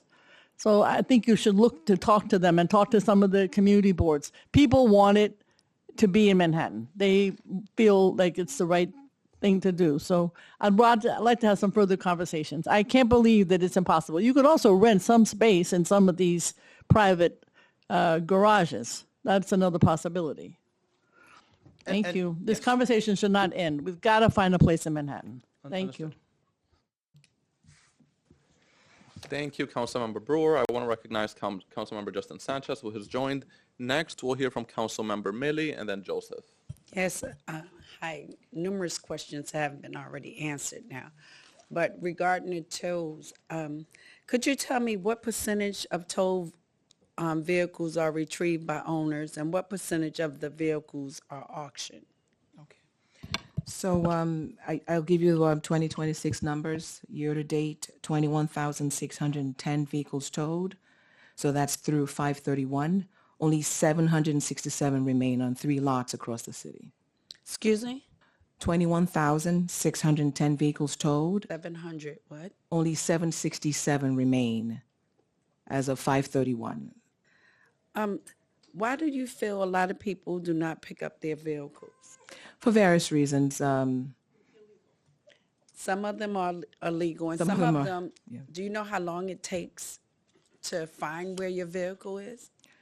So finding the vehicle, I addressed earlier. People call my office. I got to call the police department to see if someone stole it, then find out it was towed, Okay. but then you got to find out where it's towed. True. Do you know how long that process is? So I'll speak through the process very quickly. I mentioned this earlier, and this goes to Intro 489 that calls for a centralized online database accessible through the department's website. We maintain our data, so I called CTOPS. So CTOPS, we have our violation tolls documented within the NYPD's database, right? That data is fed to a citywide 311 called a system called New York City Serve, or City Serve. So when you get into that system, and I tried this out again, I mentioned this earlier, I used a vehicle we had towed. It'll give you a ton of information, where it was towed from, the violation zone on the vehicle, where the vehicle is towed to, the fees, redemption Okay. instructions, on all that. I Yeah. kind of read all The that. issue is NYC Serve gathers the data of towed vehicles from PD, marshals and sheriffs, who mentioned that. But the concern, of course, comes into private tows. So I don't know that it's a complete picture. As we mentioned earlier, we're willing to work with the council on a Have you better ever system. thought about, or maybe is it already in the the police precincts, when someone walk in, if you feel your car has been towed, call these numbers. Is that posted in every precinct? Is it? So if your vehicle has been towed, again, some company. I just asked that Yeah. question because that will help constituents, instead of going and waiting for the police like I went. Oh, to you my can walk into a precinct. local precinct, absolutely, yes. Sometimes they don't need to talk to the officers. They supposed to be busy. Yeah. I have to, if I come in, I got to wait for them to see that I'm there. And then they'll finish their conversation. Then they'll say, oh, you need help? Yes, I only been here 10 minutes. But if a constituent come into any precinct, you could just look at the wall and say, oh, I think my car may have been towed. Let me call them before I interact. Because sometimes people come in moods that they don't want to interact with the police because they already mad, their car is gone. Then people there ignoring them. So in order to have interaction, the best way is to have it posted. And then if they can't find it through those avenues, then they should come back to the precinct. And that's best for the precinct also, is it not? Right, and Councilmember, I think the idea long-term is to take the 311 system, right, and that could be expanded. So it's one, because to your point, to the extent you have to call multiple, if you talk about multiple calls, I think that's obviously not ideal, right? And what you really want is to have a single database, a single system. Hey, you know where to look, you go there, and We're hopefully not the talking information's about a there. database. We're just talking about a sign. Right, but I'm just saying that whatever that sign is, where is it directing the person to, right? You say the pounds. We can have whatever pounds the NYPD own, that if NYPD told you, you could call these 3 or 4 toll pounds. Yeah. That'll alleviate a whole lot of people coming to your precinct. They will call and find out. If not, they call all 4 or 5. They did not find their car. Maybe their car was stolen. Then they could come back and put in a police report. I'm just suggesting. My bright idea. Yes, ma'am. Okay, one other thing. What is your response if I have a high school, if they want to protest, they feel this day, June 19th, they're going to protest. They didn't tell the precinct. They just go out and start walking through the streets. What is your plan B in order to control, not harm? You said visual and vocal. What will be your response to? And Councilmember, just to be clear, are you talking about a protest out of school or a school walkout by students? Like a school walkout. Right. So, and that we have sometimes, and our practice in that regard. And again, it's easier if we know in advance. It's harder if we don't. We're going to have community affairs officers who are going to respond, who are going to be walking with How them. long would your community affairs officers get to that school? It's just going to depend on. We'll get there as soon as we can. If we learn in real time of a school walkout and students marching in this, marching wherever they're marching to, we're going to respond as soon as we possibly can. I can't give you a number of minutes, but we're obviously going to want to get community affairs officers there as soon as humanly possible. We will try to communicate with the leaders of the walkout to understand what their plans are. They don't have to talk to us, but hopefully they will. That'll make it easier for everyone. And then we will walk with them as they march. And as long as they're doing that peacefully, then we will facilitate First Amendment activity. Okay, so it wouldn't be, you wouldn't stop them. You're still just walk with them and maintain it. We're talking about high school students. Mm-hmm. Yeah, we would again, assuming. Do you know peaceful, why? And this is my last question. Why would any organized entity would not want to speak to the police? Oh, I mean, again, it's much easier for Aren't us when we they in do. this I hope together? they do. No, but there are groups that they don't trust the police. They feel as a matter of principle they don't want to talk to us, and that is their right. Okay, then we should definitely, because it's about all of us. So thank you, Chair. Thank you, Councilmember Millie. Next, we'll hear from Councilmember Joseph and then Justin Sanchez. Thank you. Thank you. Thank you so much. The bill forces NYPD to create a new plan regarding security perimeters. NYPD testified they already have the policies for how they create security perimeters. Why is this asking to create a new plan when this already exists? And I've done walked out with my students before from 5th grade. We walk out, you chaperone. Their cause was noble. It was around Trayvon Martin. My students came with hoodies. In 5th grade, and they walked out, and we chaperoned, and we walked around the block with them, and they came back.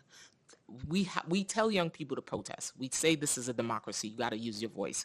So walk me through that process. Right. So the bill doesn't change what we do at all. That's not what I read the bill to say. That's not how we approach this. It requires us to memorialize our present practice, right? And by the way, the bill is not really about walkouts. It's more about protests. It's a target of school. So it's not going to change what we do. It will be a document that people can look at and I suppose people can. Why doesn't it already exist that we're not looking at it already? No, so we don't have a document for every single scenario that we have to respond to. We have principles that are articulated, conveyed very clearly to executives, and are applied as it stands right now, right? Do we have a plan for protests outside of courthouses? Do we have a plan for protests outside of hospitals? No, but that's not. There's like an infinite number of potential scenarios we have to deal with. Again, we're subject to a protest settlement, of course. We're subject to department policy, the patrol guide, subject to federal, state, local law. There's guidance that we've given repeatedly in terms of what we expect from incident commanders. And then within that framework, you have whatever the factual scenario is. But you already have a standing MOU with New York City Public Schools, correct? Not in connection with protest activity. I mean, with other contexts. But I'm just saying that you're asking why don't we already have a plan for protests outside of schools? And you're having another plan. It's like having a plan for another plan. Well, I mean, there's an infinite number of documents we could generate. Again, I feel very strongly that we have the right principles, the right approach, and then, it is very context specific. Every scenario is different, and what the incident commander, the officers on scene have to follow the patrol guide, the protest settlement, the law, and then respond to the facts before them.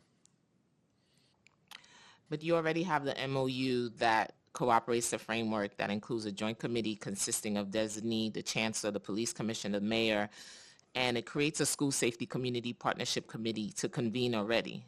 So have any of these groups, which NYPD representative recommend changes to the existing framework or the MOU? I just don't know. I'm just not sure about that. Again, I don't think about that MOU in terms of like school walkouts. When I think about a school walkout, I'm thinking about a protest. I'm thinking about our patrol guide procedures in that regard. I'm thinking about the protest settlement. I'm thinking about the First Amendment. So I think of that a little bit differently. How many, can you cite any incidents of intimidation outside of non-public schools or public schools that this bill would prevent? Well, again, the bill doesn't Right. change what we do at all. The bill is about, as I understand it, transparency, about our articulating what we already do. As I said, we're prepared to do that, but the bill, we don't view the bill as changing what we do day to day.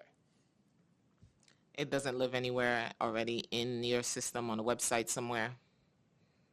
No, but again, we do not have a document for like each possible scenario where we might have a protest.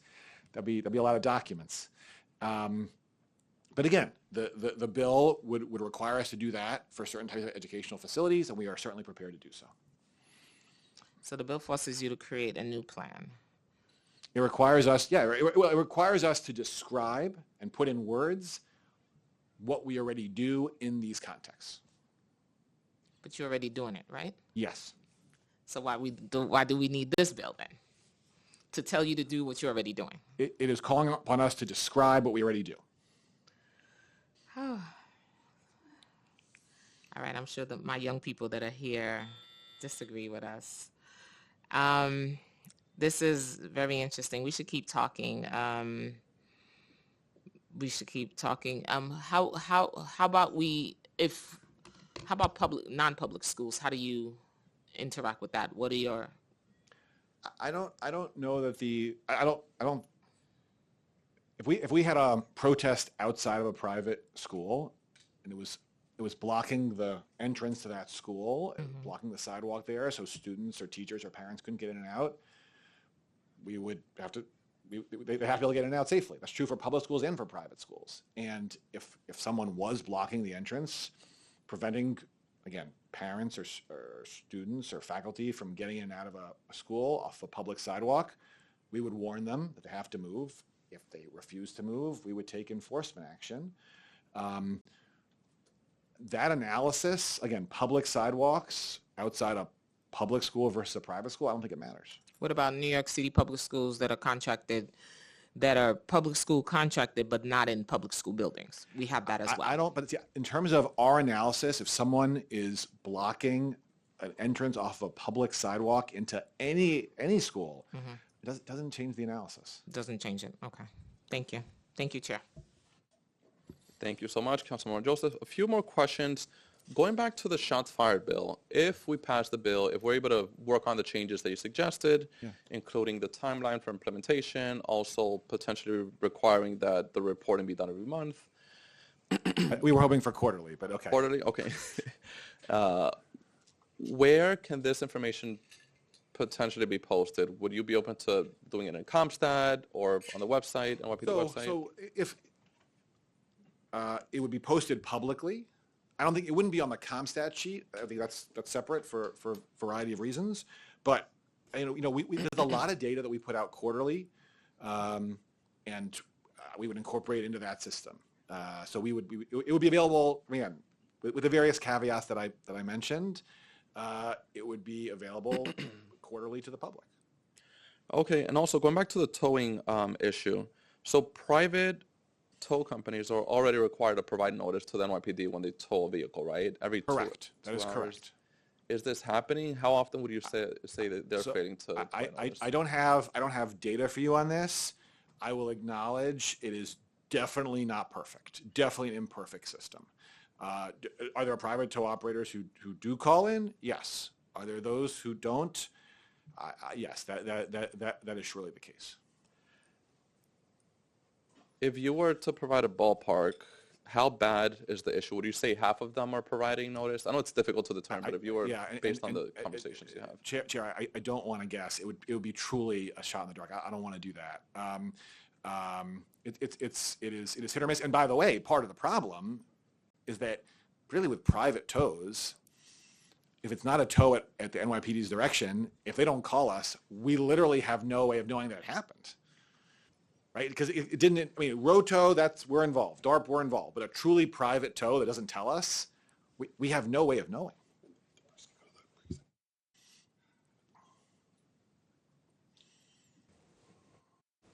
Okay. Also, going back to the pre-considered the Encarnacion bill,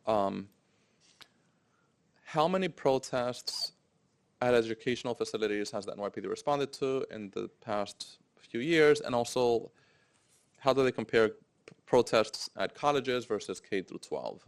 Right. So we do not track in a systematic way the location of protests. Again, I'm not suggesting we don't know where protests happen.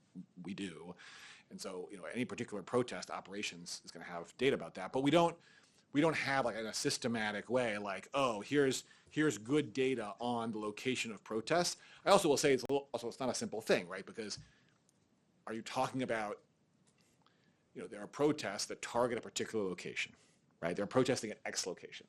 Then there are protesters who march across many blocks in the city. Every time they pass by, a school, does that count? Those are very, very different scenarios, totally different scenarios for a lot of reasons.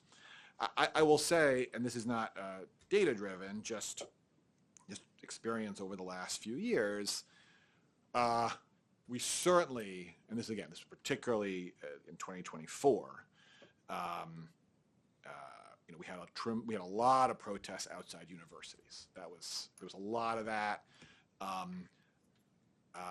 In terms of a protest targeting like an elementary school or a middle school, I really can't recall that happening. I'm not saying it's never happened, but over the last few years, I cannot recall a situation in which a protest was directed at like an elementary school or a middle school. I will say, just it's obviously you could have a house of worship, where they also have like in the house of worship an after-school program. So I wouldn't know about that necessarily, but in terms of like something that is obviously like a school, an elementary school, and a protest targeting that, I don't recall that. All right, thank you for the information. Next, we'll hear from Councilmember Justin Sanchez. Thank you so much, Chair Felice, and thank you guys so much for your testimony here today. And also shout out to another former council member in the House, Councilmember Mark Traeger. Quickly, I want to talk about the tow operations a little bit.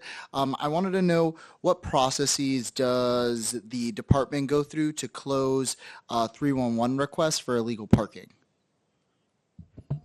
I'm so sorry I don't have a response to that. I was just focused on the three bills, and that's what I was prepared to discuss today. So I don't know, but I could certainly get back to you on that. Okay, because in order to tow something, you need to have a bunch of 311 requests in order to get that done. And so the types of tolls that we refer to with this bills really pertain to department violations.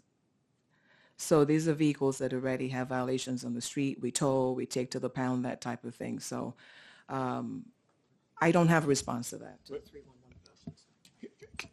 Councilmember, just to make sure we understand the question, is the question when a car is towed, like how do we, in terms of our data, keeping closed out the in order for a car to get the violations, to get all the stuff, you need a process in which they accumulate all these things, they get their tickets, people report them. So my question is from that very inception of when someone reports a 311 request, how does that from there to the NYPD coming and being like, oh, this car should be towed? What does that process look like? Yeah, and Councilmember, we will easily be able to get that for you. We will have that for you. Thank you. Thank you, Councilmember Sanchez. All right, moving on to Introduction 551, which prohibits the sale and the distribution of temporary paper plates. I'll ask some questions about that, and then also Introduction 853, and then we'll do a second round, and then we'll conclude. I know we have a lot of members of our community who have signed up to testify, so we want to, of course, hear from them. So, yeah. So, Introduction 551 prohibits or increases the fines for those that are selling fake paper plates. I know we've made a lot of progress on the issue. The problem exploded during COVID. We've made some progress, but to my knowledge, it's still a problem, including the sale of it. I mean, I checked on Craigslist and also the Facebook Marketplace last night and saw people promoting those fake paper tags. So, obviously it's an issue. How bad of an issue is it, would you say?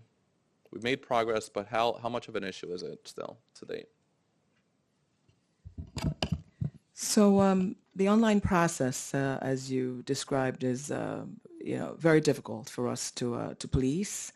What I can speak to is what we see locally on the streets and the summonses that we have to support that. But that's about all I have. So to address this problem, Ghost Plate operations, we talked about what we do with other agencies, bridges and tunnels, and also on local streets where we see this type of problem and the tolls associated with that. But the online process, we do not police.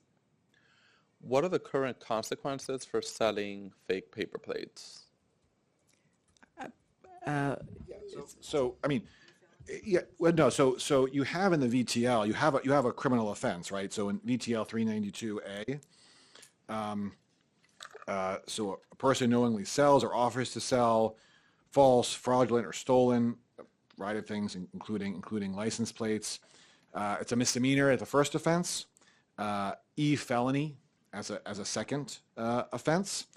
So you have the criminal provision there in the VTL. There are separate provisions both in the VTL and in city law.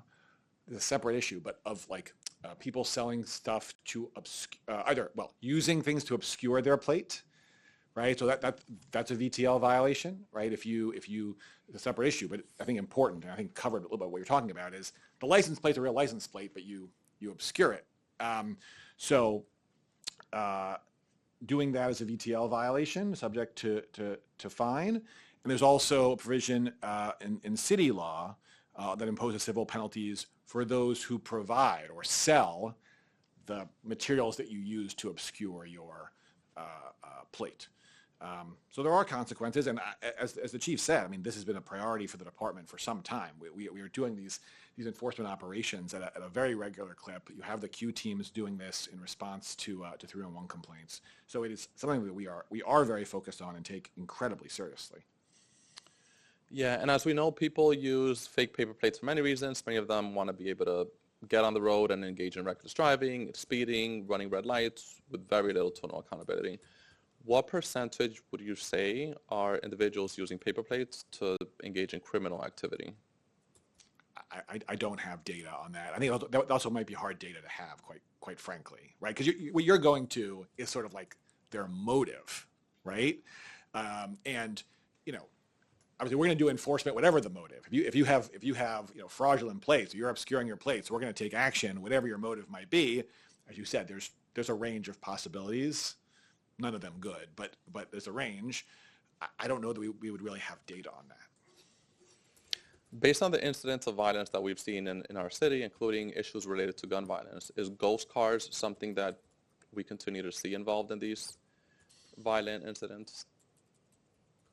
I would assume they want to make themselves. Sometimes, sometimes yes. I mean, there certainly has been, a real concern, to your point, Chair, about someone who is engaged in potentially violent criminal activity and for pretty obvious reasons doesn't want their car tracked, doesn't want to get caught, so they're using fake plates or fraudulent plates. So certainly something that we've seen. In terms of the trend line, though, that I'm not sure we have for you. All right, so we'll do a second round of questions. We'll go back to Councilmember Joseph and then Wong, who is at a finance hearing, and he should be on his way here.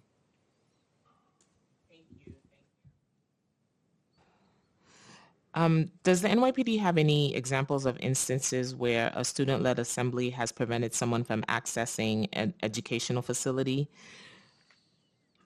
A student-led? You mean like a protest outside of school? Yeah. Do you have any examples of when facilities were blocked because of the protest due to students? And you're talking about elementary schools, middle schools, high schools, universities, anything? K to 12. It is, again, nothing comes immediately to mind. I can't say it's never happened, obviously, but nothing immediately comes to mind, no. What safeguards would exist to ensure security perimeters are not used unnecessarily to restrict unlawful protest activities? Sorry, unlawful or lawful protest? Sorry. lawful. Yeah. Lawful, of course, lawful. Okay, I figured. So there are a number of pieces to that. You know, the incident commander, right, knows, and this is, I think, very clear. There's no confusion about this in the department, right? First of all, the decision to even create a frozen zone is done on a case-by-case basis based on all the facts in consultation with an attorney from the legal bureau, right? There's a legal framework, right, in terms of it has to be content and viewpoint neutral, cannot burden substantially more speech than necessary, and has to allow ample alternative means of speech. We talk about sight and sound in that regard. So,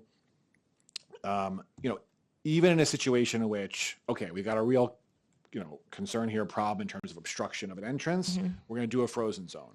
If we're doing a frozen zone, necessarily we're like, okay, so if protesters need to have sight and sound, where is that going to be? Right? That is very much ingrained in the culture of the department. And again, protesters don't have to go there. Sometimes protesters do not want to go in the designated protester area. That's their right. But anytime you have a frozen zone, you are going to have a protest area with sight and sound to the entrance, what I think is critical. So you will have that in place every time. Do you have any idea of the protests that require NYPD response? How many have been at private schools versus public schools or high schools or colleges or at middle school or elementary?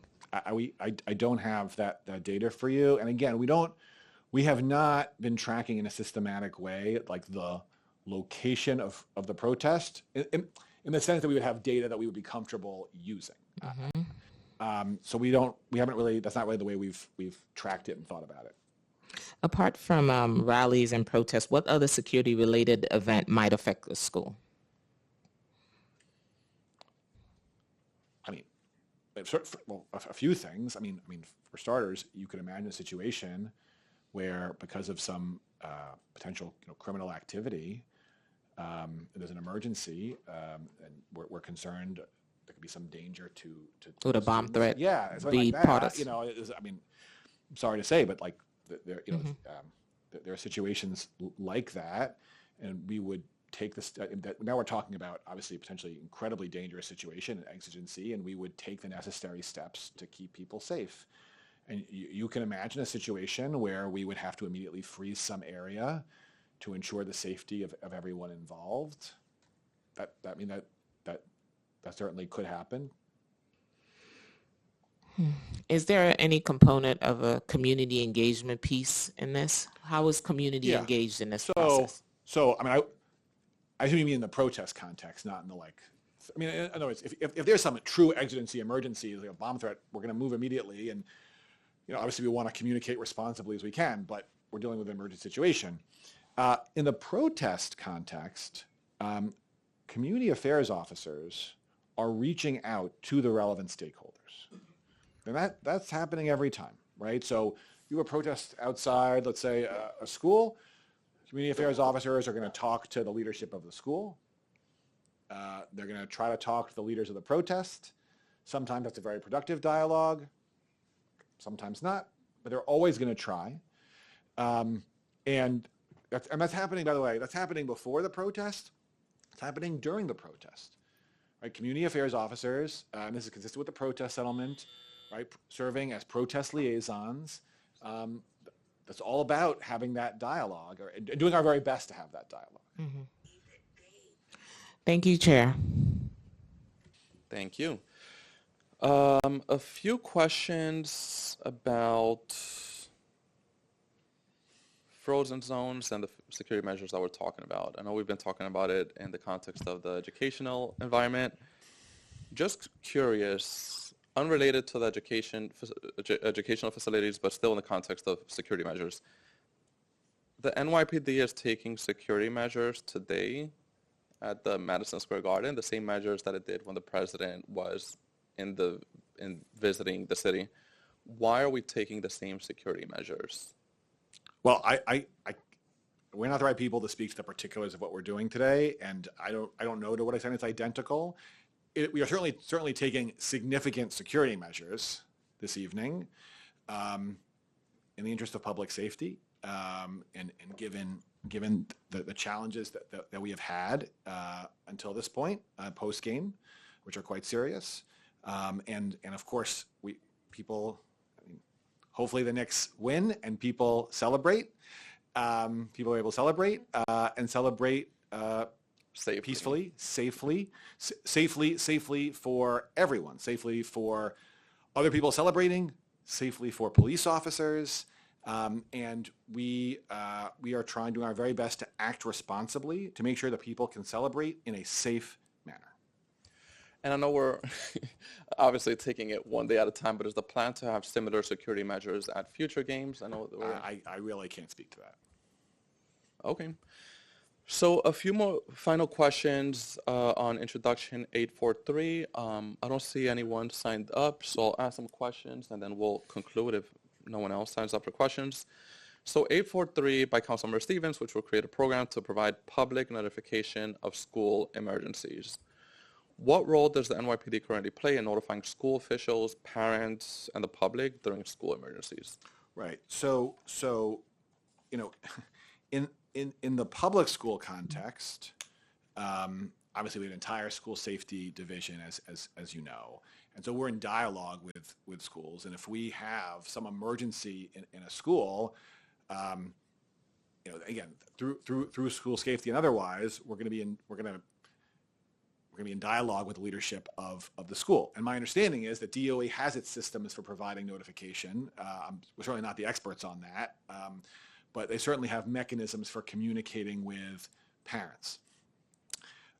If we have to respond to an emergency at a private school, you don't have the same systems in place as you do with you know, school safety, but in the nature of any sort of police response, we're going to be reaching out to the leadership of that school and talking to people at school. We're going to have police officers arriving on scene and in dialogue with the school.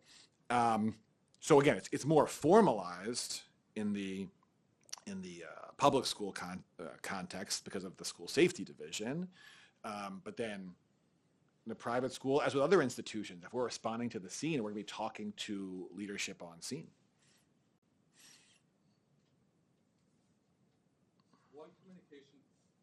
What communication challenges does the department encounter during school emergencies?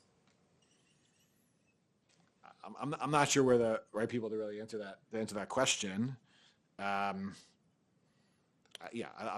I guess, what are the existing communication protocols between the NYPD? I know obviously the Department of Education also plays a role during right. emergencies. So in terms of, and that's the way talking about the bill, right? So our point in this is, to the extent we're talking about notifications, I mean that's really for, you know, in the public school context, I would say some combination. Oh, it's DOE and to what extent, if any, NYCM is involved, but that's really, again, for DOE and NYCM. And it's really in the private school context, that's really a question for NYCM. I totally understand that, you know, from the PD side of it, like, you know, we may learn of some emergency at a school, right? We're responding. And so we have that information, and you can certainly imagine a bill that, you know, where we're passing along the information to NYCM, and they are making notifications as appropriate. But to the extent the bill is suggesting that the NYPD directly should be making those notifications, we don't think that's really in our purview. Okay, thank you for the information. Any other questions? I don't see any other questions, so yeah, thank you so much for joining us today. Thank you for all the work you're doing to keep New Yorkers safe. We look forward to continuing all the conversations on all these bills. Thank you. Thank you, and let's go next. And we're going to take a 5-minute recess. We'll resume at 12:20, 6-minute recess. Thank you.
Thank you, everyone. We're going to resume the hearing. And I'll now open the hearing for public testimony.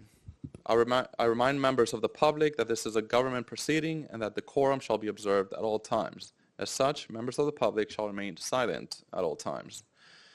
The witness table is reserved for people who wish to testify. No video recording or photography is allowed from the witness table. Further, members of the public may not present audio or video recordings as testimony, but may submit transcripts of such recordings to the Sergeant-at-Arms for inclusion in the hearing record. If you wish to speak at today's hearing, please fill out an appearance card with the Sergeant-at-Arms and wait to be recognized. When recognized, you'll have 2 minutes to speak on topics related to the legislation being heard today. Again, I'll repeat that part. We are specifically hearing testimony related to the legislation being heard before this committee today. If you have a written statement or additional written testimony you wish to submit for the record, please provide a copy of that testimony to the Sergeant-at-Arms. You may also email written testimony to testimony@council.nycc.gov within 72 hours of the close of this hearing. Audio and video recordings will not be accepted. For in-person panelists, please come to the table once your name has been called, and I'll call the first panel. Mark Traeger, Hindi Paupku, Elizabeth Bender, Joseph Rosenberg, Jacqueline Goodman. And we'll start in that order. So Mark Traeger, and then Hindi Paupku, and then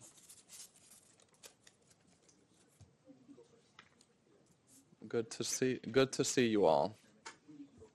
Yep, sounds good. Yes, you may begin when you're ready. Let me first begin by thanking you, Chairman Feliz, for overseeing this hearing, and Councilwoman Encarnacion, thank you for your leadership. It's really an honor to be here, and I know that the council was very deliberative about this process and this bill, and we really do appreciate your commitment to seeing this through. Before I came on, there were a lot of comments that were made that were appropriately factual and about procedure. I want to talk a little bit more personally about why this bill is so important to so many of us in the Jewish community. A week after October 7th, I was walking home on West End Avenue with my 3 young children, 12, 10, and 6.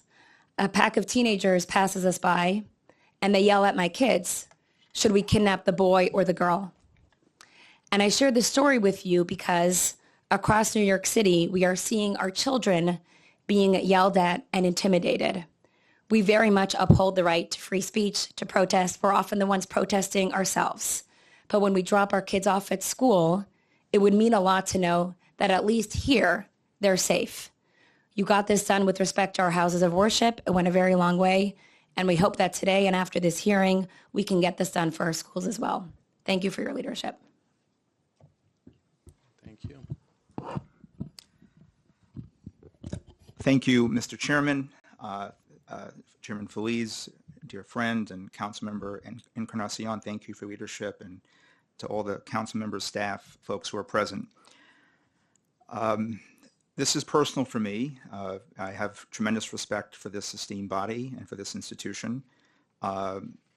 Building on what Hindi just shared from our great community partner, UJ Federation, what I'll share is that JCRC convened a community solidarity event early May when there was a massive swastika spree in Forest Hills, Queens, and across other neighborhoods in Queens. And as the NYPD testified earlier, houses of worship can also house early childhood education programs. And in the case of Queens, that's exactly what happened. Children, families, staff were waking up that day and walking into a situation where there was a crime scene and a massive swastika scrolled on an early child education site housed in a synagogue. Swastikas were also scrolled on people's homes, and it was just a very frightening scene. But once the headlines fade, once the newspapers stop writing about it, once the TV cameras are gone, the providers who actually serve the kids in the program, they're the ones fielding phone calls from parents and staff saying, is it safe to send my kid to school tomorrow? What happened here?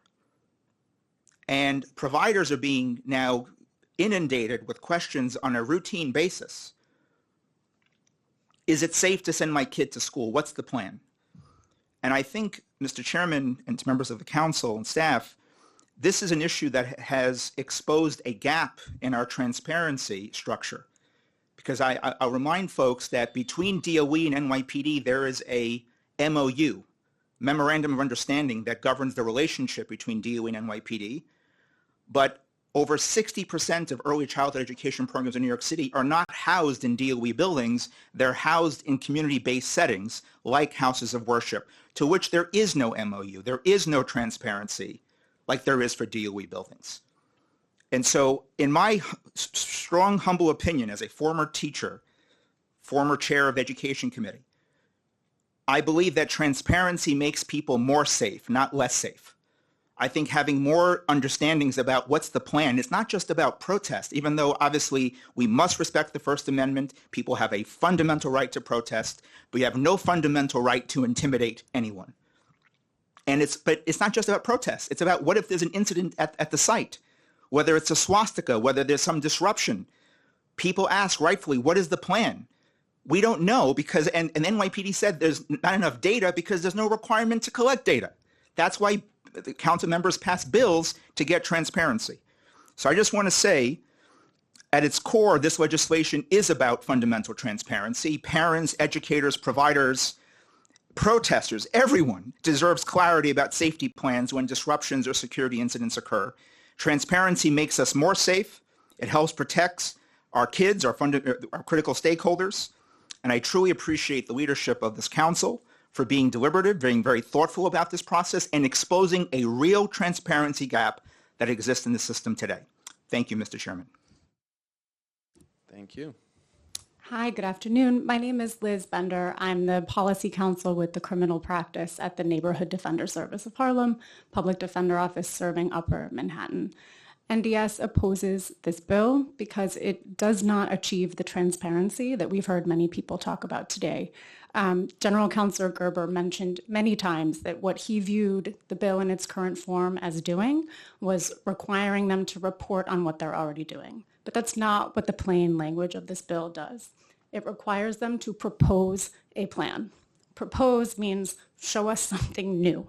It does not have detailed reporting requirements about what they're already doing. And in fact, what he said before this council is that he doesn't have that. There is no guide. There is no written memorialization of how they respond to incidents at schools.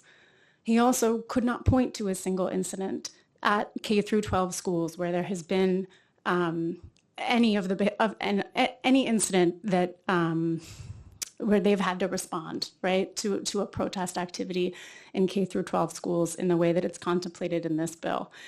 So this bill is aiming to meet a need that even NYPD is saying they're not aware exists. But what this bill could be amended to do and should be amended to do is that transparency. I don't know why he reads it to require only transparency when it explicitly says that they must propose a plan. But we would urge this council to amend it so that it does require that transparency and reporting on what NYPD is currently doing. I do want to point out that one of the main reasons that NDS opposes this bill is because we believe that anytime you ask NYPD to propose, generate, do something new, what that means is that the clients we serve will bear the brunt of that increased NYPD activity. And particularly at a time when the Trump administration is already deploying a cruel and inhumane deportation agenda, when just this week, Tom Homan threatened to flood our city with more ICE agents than you've ever seen. What this council should be doing is finding ways to protect parents and the kids that they send to school from increased law enforcement activity, not inviting the NYPD to propose new plans to police our students and their communities. Thank you. Good afternoon, Chair Feliz, Councilmember Encarnacion. I'm Joe Rosenberg, Director of the Catholic Community Relations Council. We thank the committee for holding this hearing on Councilmember Encarnacion's legislation. It's a timely measure, especially following the latest NYPD data indicating that hate crimes are up by 74% in May 2026 compared to May 2025. At a time when these crimes against so many religious groups are on the rise in our city, We must all stand together, united against such abhorrent acts. Such solidarity includes supporting this bill, requiring NYPD to create security plans to help ensure the safety of students, teachers, and faculty in both public and non-public schools. We have over 150 Catholic schools in New York City alone.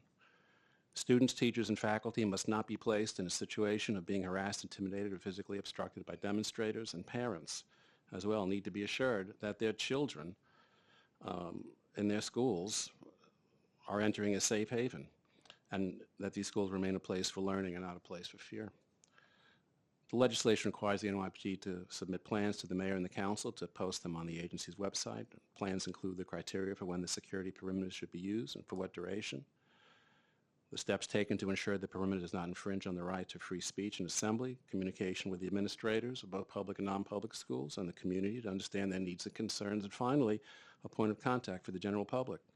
It achieves a delicate and important balance. The constitutional right of free speech and assembly are protected, while at the same time, the legislation helps to safeguard schools against growing and increasingly violent threats. Like other faith-based organizations, we're fortunate in having the NYPD as a strong partner. They've been responsive, proactive in confronting the challenges facing our schools and our children. And this bill will continue their ability to do so by just making it more transparent. Creates more dialogue, which is what people need to hear. And it'll be more protection for not just the students, but the faculty, the staff, and the parents. We thank Speaker Menon and you for recognizing these growing threats, and we hope that this legislation passes soon. Thank you. Good afternoon. Thank you. Good afternoon. My name is Jacqueline Goodman, and I'm an attorney with the Legal Aid Society's Juvenile Rights Practice.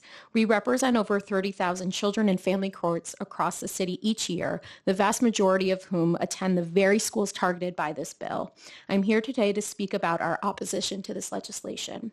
Instead of enhancing school safety, this measure will, first, disproportionately harm marginalized communities, including Black and Brown, LGBTQIA+, and immigrant students. It will further expose young people and other community members who are already over-policed to the risk of criminalization for engaging in protected speech and expression. And it will suppress student voices and discourage civic engagement at a moment when students should be empowered to participate in public discourse. This council's own report, Law Enforcement in NYC Public Schools, which analyzed data from 2016 to the second quarter of 2023, indicates that increased police presence around schools is likely to worsen the criminalization of Black students. For many children, an increased police presence around schools may undermine feelings of safety rather than promote them. And research also shows that school-based policing disproportionately impacts Black and Brown students, as well as students with disabilities, who are already more likely to face disciplinary action and law enforcement intervention. Extending police activity beyond school buildings through expanded security perimeters risks further entrenching these inequities. The proposed bills also raise significant concerns for LGBTQ+ youth, particularly transgender, gender nonconforming, and non-binary students who already face heightened scrutiny and disproportionate contact with law enforcement. By granting the NYPD broad discretion to establish and enforce security perimeters or frozen zones around schools, these measures could increase opportunities for profiling and selective enforcement. At a time when many young people, are advocating for their rights and participating in civic life, this bill chilling student expression and discouraging students from exercising their rights to speak, organize, and engage in their school communities. And more specifically, the bill's exclusion of public high schools from this measure fails to align with its purported justification. Either all high school students require the protections and intrusions that this bill proposes, or none do. In reality, the proposed approach is unlikely to benefit any students, and instead will subject them to increased surveillance, policing, and barriers to civic engagements. Instead of investing in a greater police presence around schools, the City Council should prioritize proven strategies that promote school safety and well-being. This is funding comprehensive mental health services, more counselors and social workers, and investing in restorative justice programs that help students to develop effective conflict resolution skills and foster safer, more supportive school communities. Thank you for this opportunity to share our thoughts. Thank you. Thank you so much. And just have a super fast question for all of you. Whoever wants to answer, you could just answer in about 20, 30 seconds. We have about 30 people signed up. Want to make sure we hear from them as well. But just want to briefly hear from all of you just to make sure that we have a full conversation about the issue. Of course, this council fully supports initiatives, including restorative justice programs, et cetera. But on this bill, my understanding is that it doesn't require or put any new police officers in the area, or doesn't give them any new authority or power. It simply just requires that they tell us what they're doing to respond. So just curious if anybody wants to give us 20, 30 seconds on that. Hi. Make sure we get a full conversation and get a full understanding of everybody's perspective on this. So the language of the bill is that the police must submit a proposed plan to address and contain the risk, and then it goes on to describe the risks. What General Counsel Gerber said in his testimony was that such a plan does not already exist, that their response to schools is varied, it's guided by a number of different things, and that isn't memorialized anywhere. So what the council is asking them to submit is something that they will have to generate. He admitted that in his own testimony. So you are asking them to create something new, something uniform, right? And there's a 45-day period where that is submitted to the council and to the mayor before it is publicly published. That 45-day period suggests that there's going to be back and forth and amendments and changes to that plan. So it is asking them to do something new. If what you want is information about what they're currently doing, then this bill's language needs to change to explicitly ask for that transparency. Proposing a plan is different from reporting on everything you are currently doing, which even knowing what he was going to be asked today, he didn't really have, right? He told you he listed the factors that they look at, but there was no, this is how we respond. And this bill also requires that the proposed plan be about security perimeters specifically.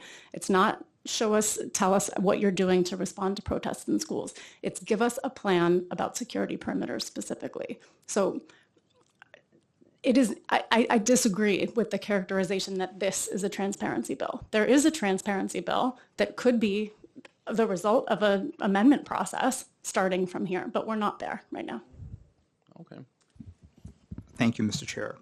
So I also refer the committee back to the hearing in the chambers when things were packaged in terms of houses of worship and this discussion about education settings or on CPO settings, where the NYPD said, we do have stuff in our patrol guides, or we do have stuff, and some members of the council were questioning, well, if it's already in guidance, why do you need to pass a law? And I respectfully remind the council that many of the laws we've passed started off as a piece of guidance or an executive order that became codified by the council. And the reason why council members do that is because it creates a binding, concrete accountability and transparency tool.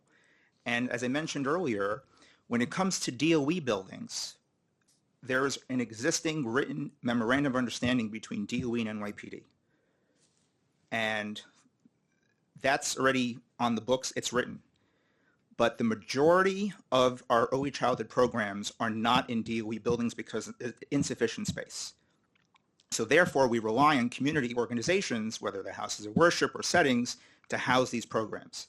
And I know a lot of discussion today has been so far about protests, but I remind the committee, it's not just about protests. It's about any safety disruptions or issues. What is the plan? Providers are being asked the question, what is the plan the next day to keep our kids and staff safe? And I also remind the committee that if you look at a national nonprofit security grant program that started off around $180 million in 2021, and now members of Congress are asking for more than $500 million to $1 billion to protect houses of worship and education settings that continue to be some of the biggest targets of hate incidents and thank goodness, thwarted terror attacks. How much money are providers being forced to spend in their budgets rather than spending money on instruction or social, and folks who know me, I absolutely love social workers and counselors and support staff. The council has added hundreds and hundreds of them. We need more.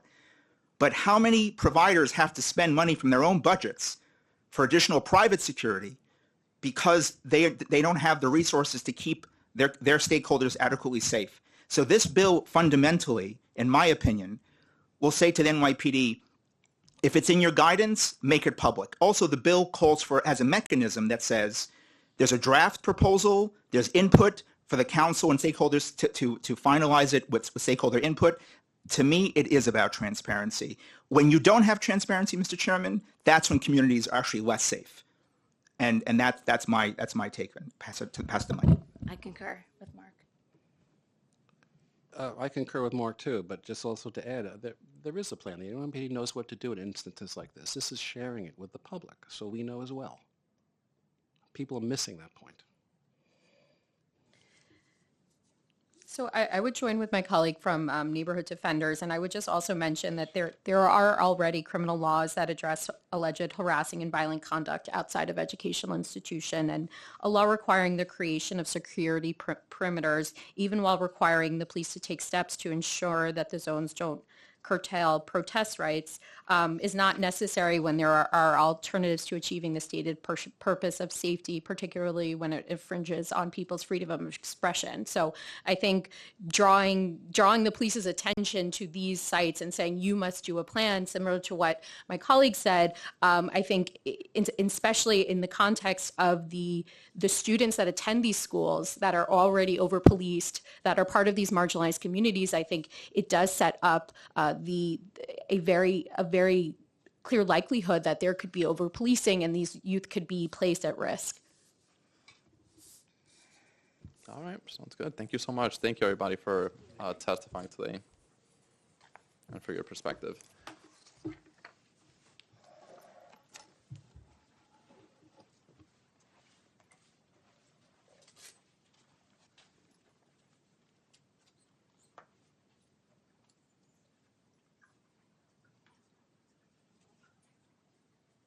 Thank you so much. We're going to call the next panel Judy Baum, Ariel Saransky, Abby Rubin Pope, Zaka Nazir, Alan Abraham. And you could testify in that order. Or actually, we'll just do it from right to left, or left to right, whoever wants to go first. Thank you.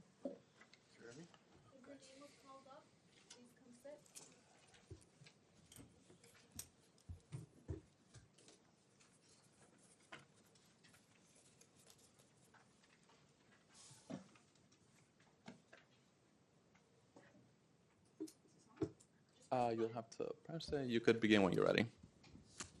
Great. Good afternoon, everyone, and thank you to the chairs and the honorable members of the Committee on Public Safety.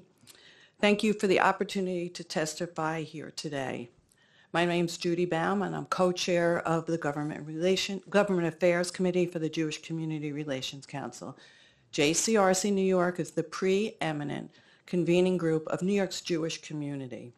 We build relationships to advance the values, interests, and security of the Jewish community and to create a more interconnected New York for all.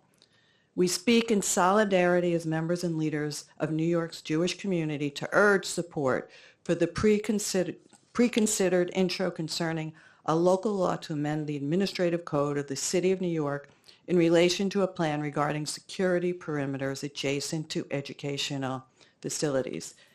This legislation is important for the safety of New Yorkers, and personally, as the grandmother of kids who are in New York City schools and have gone through shooter trainings and all kinds of other stuff, having this bill passed makes me sleep better at night, that I know my grandkids will be safe and protected by the NYPD and the City of New York.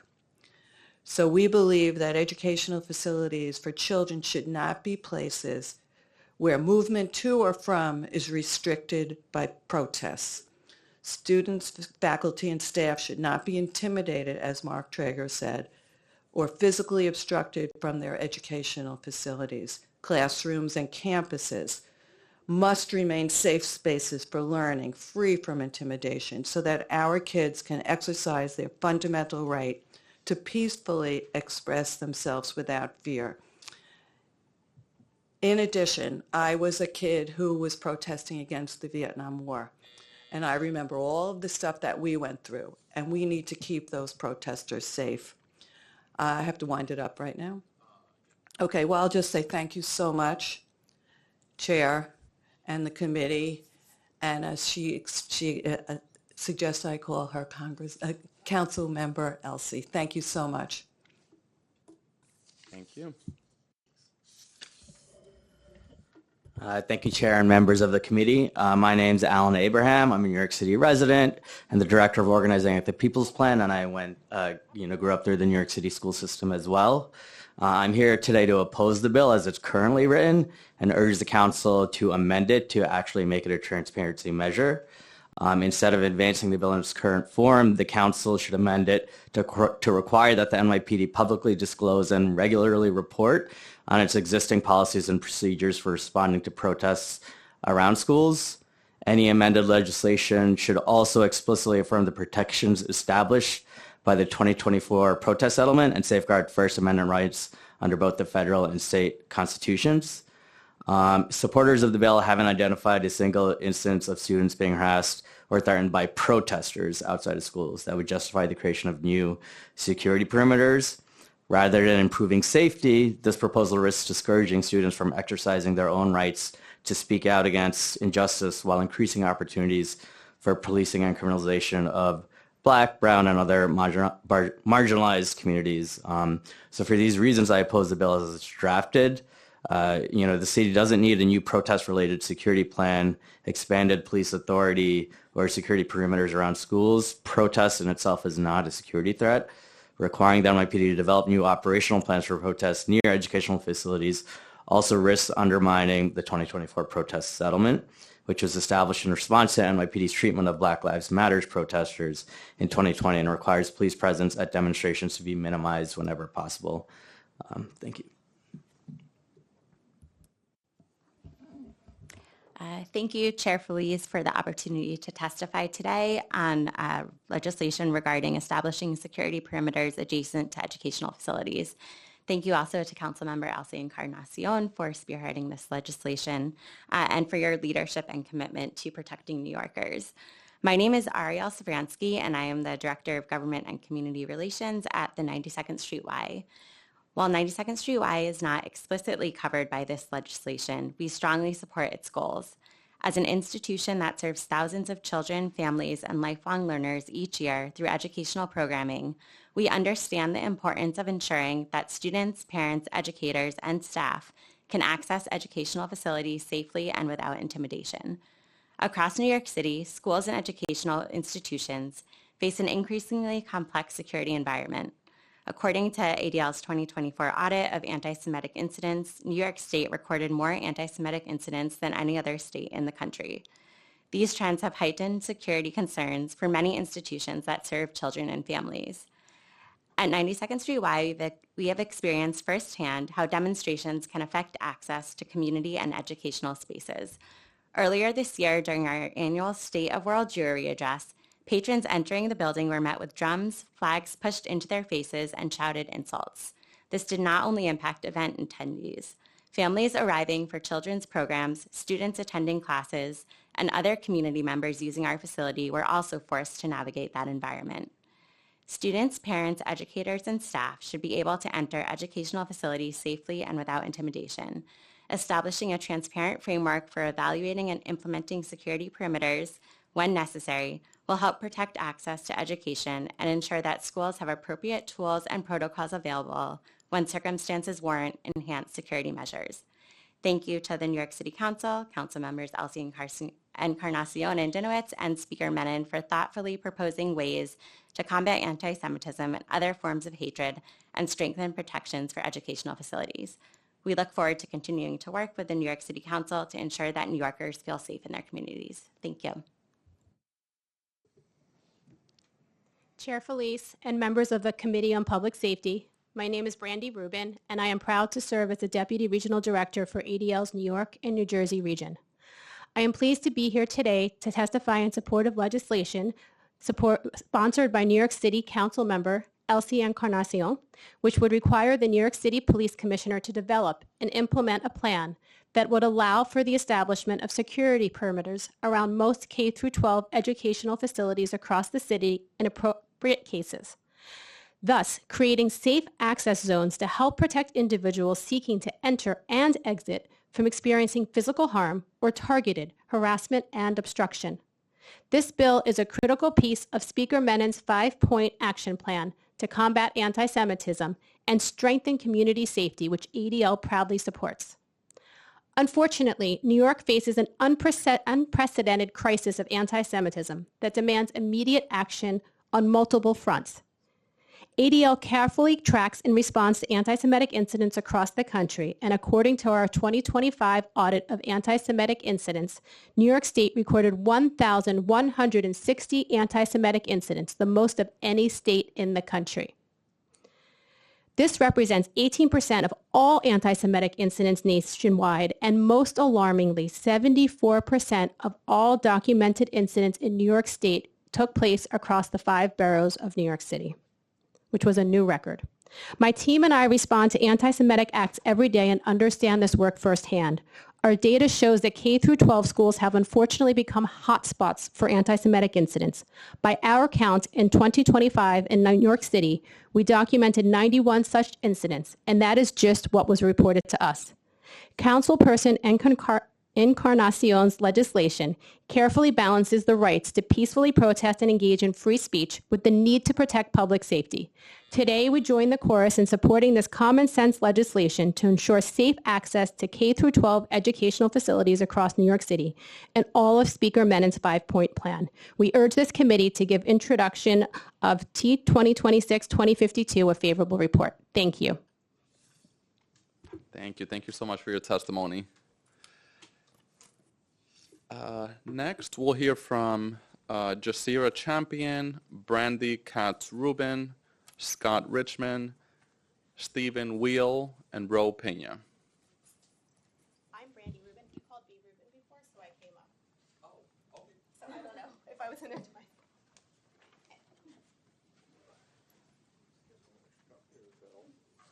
I have an extra.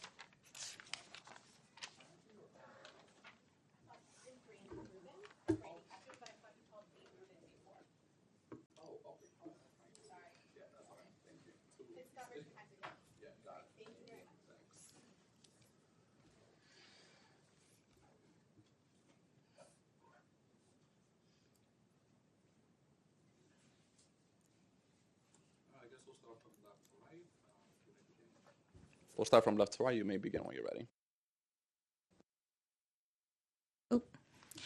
Thank you, Chair and members of the committee. I'm Ro Pena, co-founder and director of programming for Transformative Schools.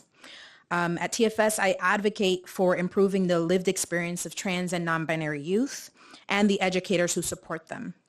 TFS opposes this bill in its current form and urges the Council to amend it into what it should be, a real transparency measure. Advocacy saves lives.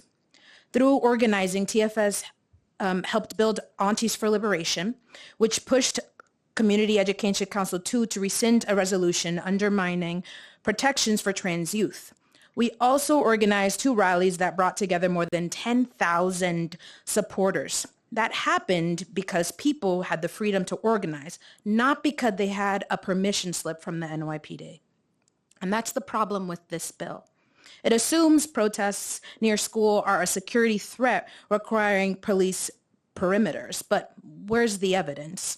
The educator in me is looking for the sources, and this bill is turning into an incomplete assignment.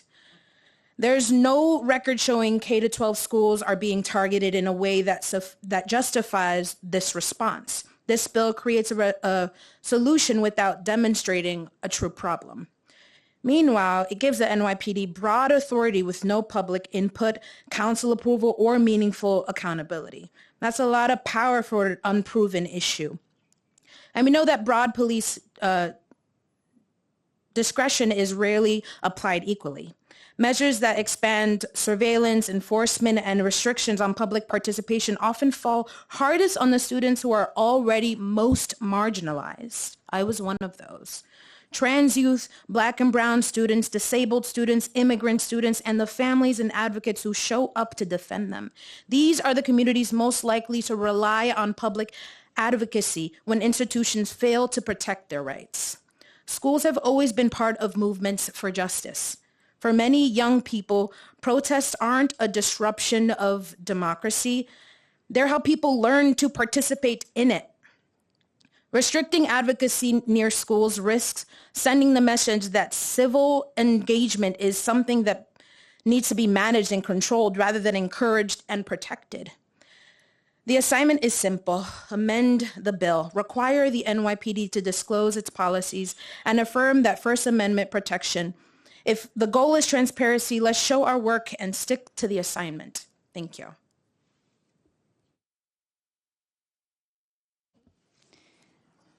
Hello. Unfortunately, Stephen Weil had to step out, so I am presenting this testimony on behalf of him and Strix Defense. Strix is a Brooklyn-based next-generation AI defense company with a singular mission: to proactively protect New Yorkers by anticipating threats and stopping them before they reach New Yorkers' doors. Thank you to Speaker Menon, Chair Feliz, and the members of the committee for giving Strix the opportunity to be a part of this discussion. Strix would like to speak in support of Intro 2052 by Councilmember Encarnacion.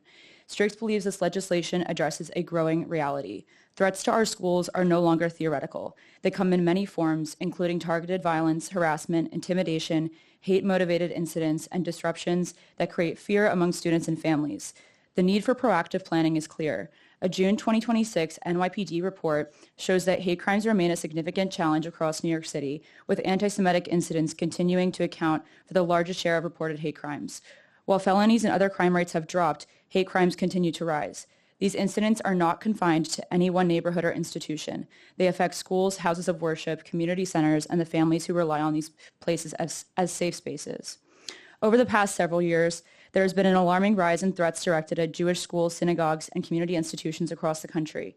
The same security vulnerabilities that can be exploited to target a school can also be exploited to target a house of worship or community gathering place. Protecting access to these facilities while preserving constitutional rights is not a partisan issue. It is a public safety imperative. Schools do not exist in isolation from what is happening in the communities around them. When demonstrations, protests, or other public gatherings occur near educational facilities, students, parents, and educators can find themselves caught in situations that create uncertainty and concern. Every student should be able to enter and leave school safely. Every parent should know that access to their child's school will remain secure. At the same time, New York City must continue to uphold the rights of individuals to engage in lawful protest and free expression. That balance is exactly what this legislation seeks to achieve. Importantly, this bill does not mandate permanent barriers or restrictions. Instead, it calls for a thoughtful planning process. It requires the NYPD to establish clear standards for when security perimeters may be appropriate, how they should be implemented, how school administrators should be consulted, and how the public should be informed. Thank you, Chair.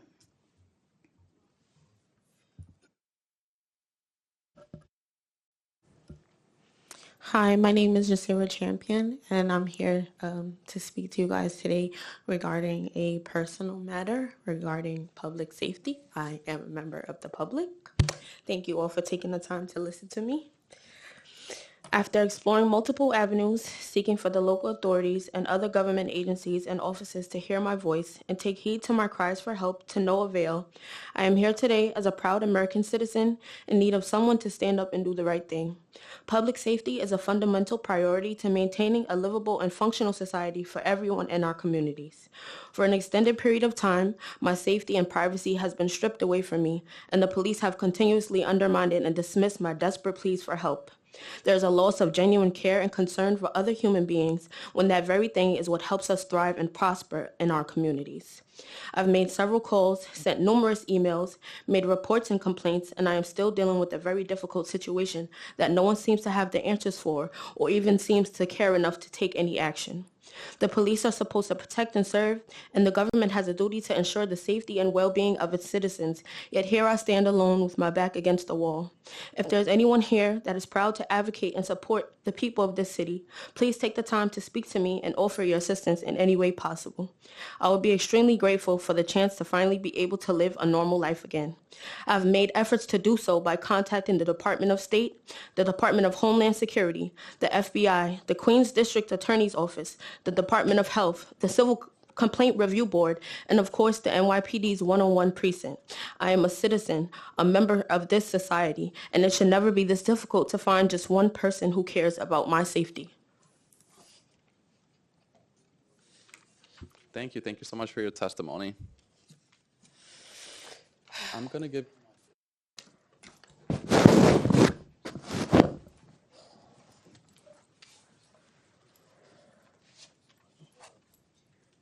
Thank you so much.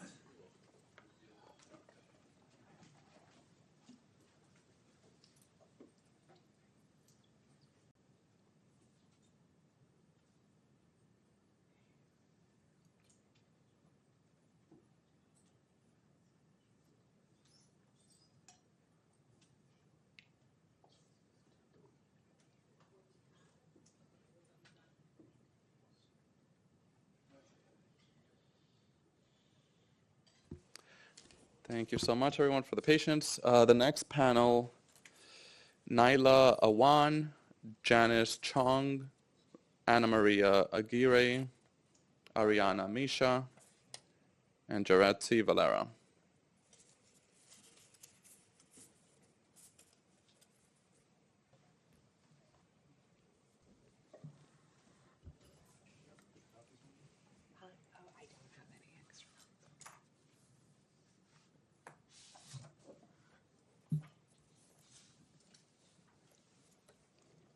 So out of the 5 that I called, just 2 are in the room, so I'll call some additional members who are still with us.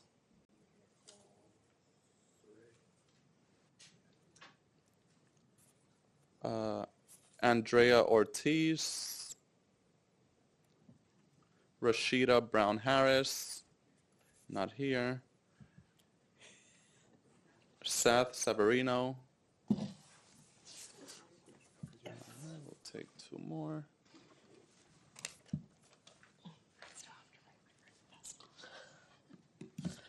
Habiba representing Malika.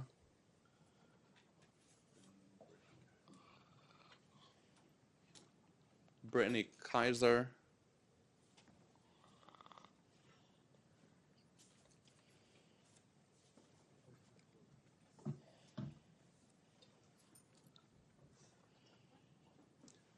All right, so I guess we'll start this time from my right to the left. You may begin when you're ready.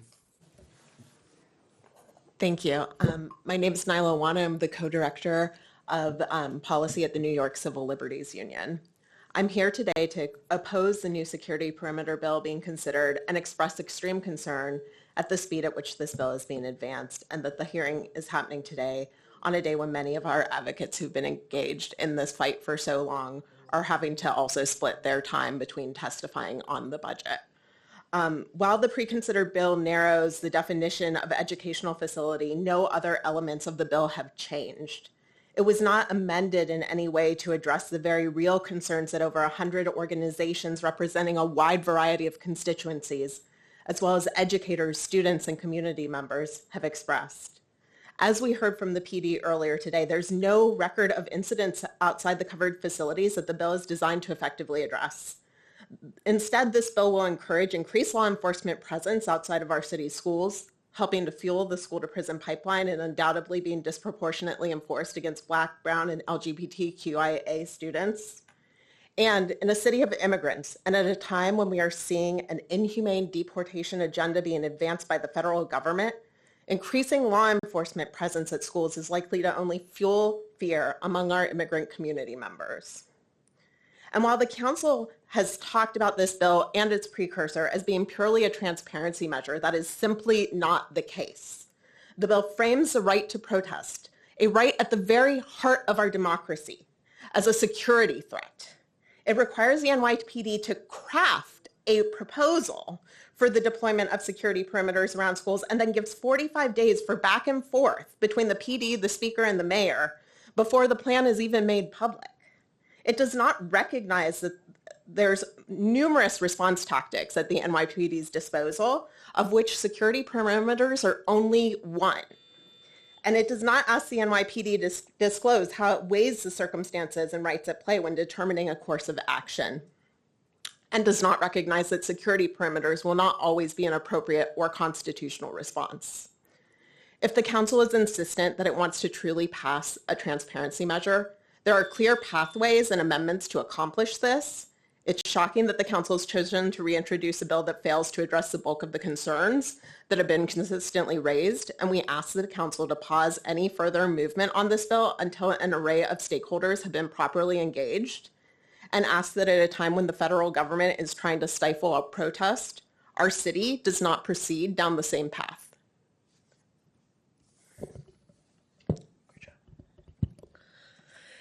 Hello, my name is Andrea from Dignity in Schools, New York. We are here today in strong opposition to the school secure perimeter bill. The council cannot point to a single incident of students being harassed outside of schools or threatened by protesters. This bill as is not a transparency measure, and it does not respond to real safety need. Instead, it expands policing, restricts freedom of speech, and risks further criminalizing young people and BIPOC communities. At a time of heightened political repression, increased police presence, and surveillance, will deepen harm, particularly for Black and immigrant families.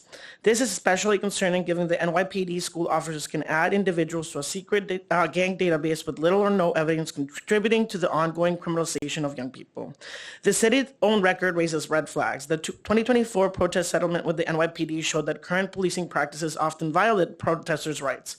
We do not need security perimeters because protests are not security threats. What we need is transparency, accountability, and investment in community-based safety. Current school safety policies already rely too heavily on policing and punishment and disproportionately harm Black students who make up less than 20% of enrollment but account for 45% of superintendent suspensions and 52% of school police interventions. We urge the council to amend this bill to require the NYPD to publish and report on their current policies and procedures for responding to protests around schools. Amend the bill to enshrine protections consistent with the 2024 protest settlement and with First Amendment rights under the federal and state constitutions. Freeze hiring of school police, eliminate all vacancies, and reinvest approximately $90 million in savings into restorative justice, mental health supports, and immigrant protections. Protect restorative justice and mental health access by baselining $6 million for restorative justice funding and $5 million for the mental health continuum. Protect immigrant students and families by baselining $4 million for outreach and communications and passing Intro 798 to eliminate the NYPD gang database. New York City must choose between expanding criminalization or investing in what actually makes schools safe, care, trust, and support. We urge the council to reject this bill or amend it to be a real transparency bill and prioritize policies that protect students' rights and their well-being. Thank you.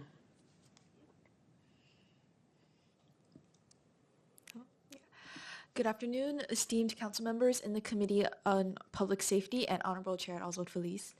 Thank you for the opportunity to speak today. My name is Janice Chong, and I'm a youth leader with the Yaya Network and an intern in Dignity in School campaign of NY. Even though I graduated high school just last year and am now an incoming sophomore at Georgetown University, I am still here to fight for the rights of the next generation of NYC public school students and college students. First, I want to acknowledge the success we had in blocking Bill 175B from coming to fruition. I am grateful for the council members who stayed firm in their stance against the bill. However, this new school security perimeters bill is once again threatening our students' right to free speech, exacerbating the school-to-prison pipeline, and is disproportionately impacting Black, brown, low-income, and immigrant communities. As a longtime student organizer, I have had the privilege to exercise my freedom of speech at rallies, hearings, press conferences alike, and I want to ensure that all students after me can exercise those same rights. This bill jeopardizes young people's civil liberties by not having requirements, standards, or limits to the buffer zones that will surround educational facilities, and what counts as educational facilities is also still broadly unclear. This new bill is framed as a path towards transparency, but it is not a transparency bill. Why is there a normalization of NYPD perimeter authority around public and non-public K-12 schools without justification? Why is there an expansion of fear and criminalization for immigrant, low-income, BIPOC students through increased police presence? Where is the transparency in current NYPD practices towards protests? Therefore, to all the council members who have not signed on, I implore you all to not sign this bill until our concerns are addressed with amendments. For council members who have signed on, push this bill to become a true transparency bill by requiring NYPD to report on and publish its current practices for responding to protests outside schools with protections consistent with the 2024 settlement and First Amendment rights under the federal and state law. The effects of this bill could be dangerous to every student in NYC. Instead of justifying additional police presence in or around schools, the city should invest in the mental health continuum, restorative justice initiatives, and other equity-based services. We should be able to have safety for all communities without unnecessary expansion of police authority. Thank you.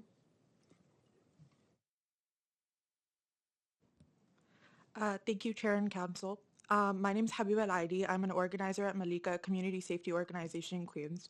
I'm here today to voice my resolute and categorical opposition to the bill in its current form regarding the security parameters around educational facilities, and instead to turn it in what it should be, a true transparency bill. Let's be clear, the climate in which we are operating, we are witnessing a period of profound hostility toward dissent across the United States. We see surveillance and police expanding in ways that should be deeply alarming. By codifying and these security parameters, the Council is actively threatening the safety of our students and our educators and their right to exercise their First Amendment rights. The relevant parties have failed to provide a single verifiable instance of students being harassed or threatened by protesters outside of schools. The proposal is not a response to a documented crisis. It is a solution in search of a problem.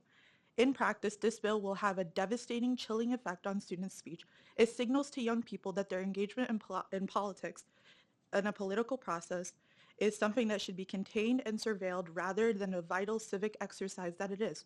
Furthermore, we have seen increased policing presence around schools as an inevitable targeting and criminalizing and traumatizing of Black and brown youth, reinforcing the school-to-prison pipeline that the city claims to try to dismantle. Moreover, the bill threatens to actively undermine the 2024 protest settlement that was directly a consequence of the NYPD's historic brutalization of BLM protesters in 2020, and explicitly necessitates that the police presence at protests be minimized to protect individual rights. By tasking the NYPD with the creation of these new security plans, this bill invites the return of aggressive, escalated policing tactics that the 2024 settlement sought to curb. We do not need more policing, we need radical transparency. I urge the Council to pivot away from the punitive approach and instead amend the bill to function as a genuine transparency measure, requiring the NYPD to publish and provide rigorous public reporting in their existing practice and procedures regarding protests, and to amend the bill to enshrine protections that are fully consistent with the 2024 protest settlement and constitutional safeguards on both the federal and state level. Thank you.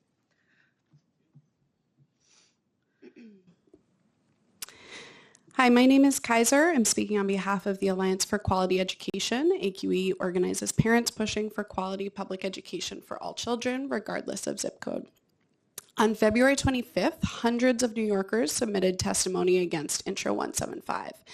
At that hearing, council leadership chose to selectively allow people into City Hall. The hearing was stacked, creating an illusion of support while many had to wait outside in freezing temperatures for over an hour and then stay late into the evening for their chance to testify against it. Since then, organized public outcry caused the mayor to veto Intro 175 and caused council members to refuse to overturn the veto. We have heard from multiple sources that council leadership continues to threaten retribution against members who are responsive to their constituents' overwhelming demand to oppose this measure. And today, the only day when New Yorkers can share their input on the entire executive budget, across the street, City Council is trying to jam through a new version of the buffer bill in a blatant attempt to circumvent public will. Why? Because people don't want this. It is a favor to a very narrow constituency with outsized resources, and they're hoping the rest of us don't notice. In the absence of a convincing story about how this bill would prevent violence, council has resorted to claims that it is a transparency measure. We support amendments to convert this bill to a true transparency measure. Without amendments, this bill does not increase transparency.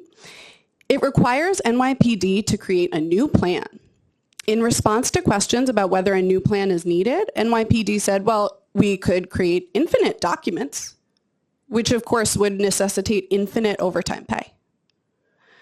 The mental health continuum, which provides targeted mental health services for very high needs students, is at risk of expiring this month. That program costs $5 million. $6 million in funding for restorative justice is also on the chopping block. Taxpayers pay hundreds of millions of dollars in police overtime every year. Why are we continuing to sink public resources into duplicative and harmful work by NYPD instead of the services our children desperately need and which are actually proven to reduce bias and harm in schools? This bill is wasteful at best, and we know it will be harmful in practice. We oppose it in any form. Thank you. Thank you. Thank you so much for your testimony.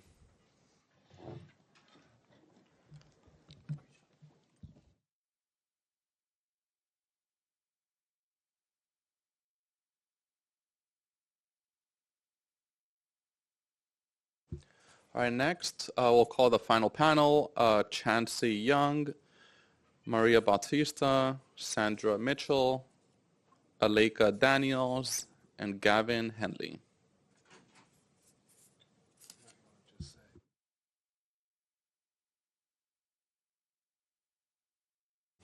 And also, if you haven't been called and you're here, you wish to testify, please see the Sergeant at Arms. And also, I know I called some individuals earlier today. It's possible that you might have stepped out. If that is the case, also please see the Sergeant at Arms and notify them so that we can call you next. Okay.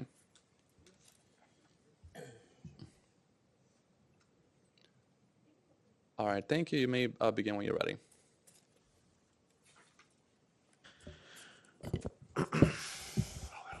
Good afternoon. My name is Chauncey Young. I'm a resident of the Highbridge neighborhood of the Bronx and the director of the New Settlement Parent Action Committee. PAC stands with coalition partners in strong opposition to the school buffer bill. At a time when ICE activity and the federal government is repressing civil rights and increasingly making families feel unsafe, City Council seems determined at this moment to make these very same communities afraid to exercise their First Amendment rights. Schools are the center of our communities. Young people, families, and educators have always centered schools to spark civic engagement. We must remember that the largest civil rights demonstration in New York City history and in U.S. history was the 1964 school boycott, where over 64,000 students protested segregation, systematic inequity.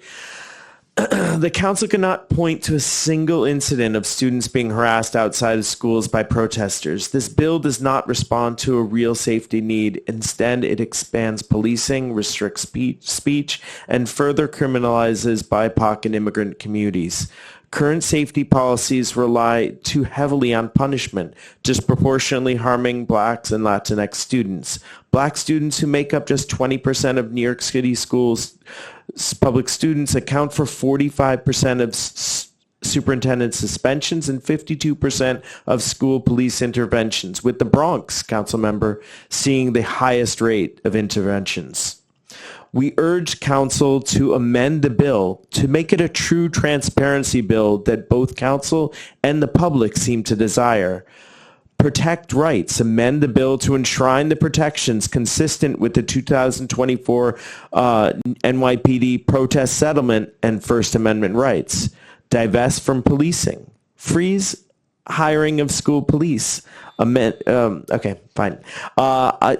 All I'll say is that New York City must choose between investing in the criminalization of our communities and investing in programs that support them.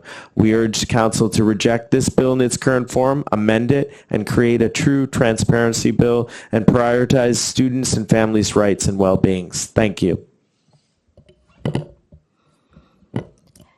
Hi, my name is Maria Bautista. I'm an organizer, a lifelong New Yorker, and I've been organizing for over 20 years. I'm currently representing New Yorkers for racially just public schools, and I strongly stand against this bill.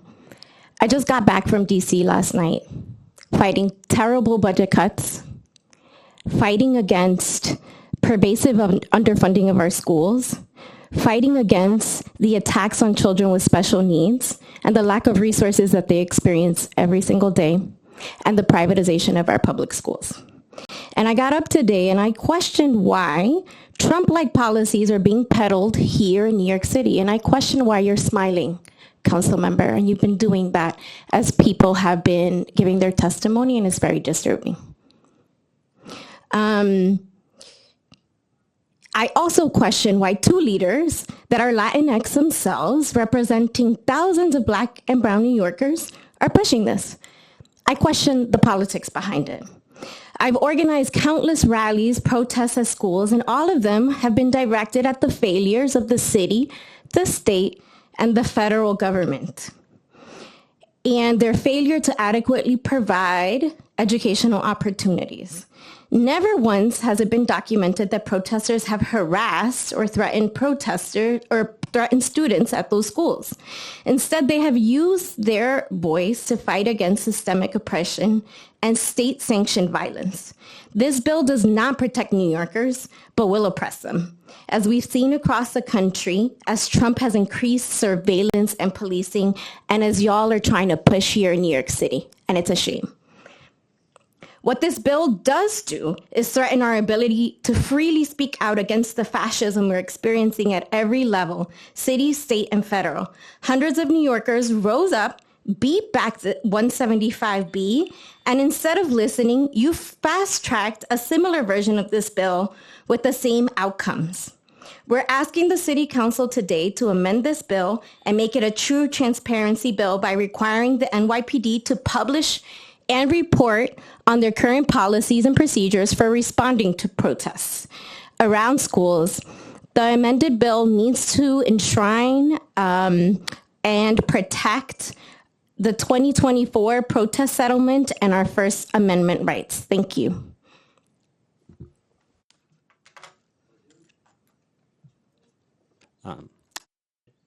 Good afternoon, thank you. My name is Gavin Healy. I'm a member of the District 2 Community Education Council. I'm speaking today just as a public school parent. I strongly oppose this security perimeter bill. I believe it could be weaponized against families coming to meetings like those of our community education councils held in school buildings. Families come to CEC meetings not for fun. They come when they have a grievance, when they're angry. Sometimes they bring signs. They raise their voices. Sometimes they organize and come in a big group. In a system of mayoral control, families lack meaningful ways of expressing concerns about their schools. Nothing I've seen as a CEC member so far suggests to me that this vague bill would not be weaponized against those families.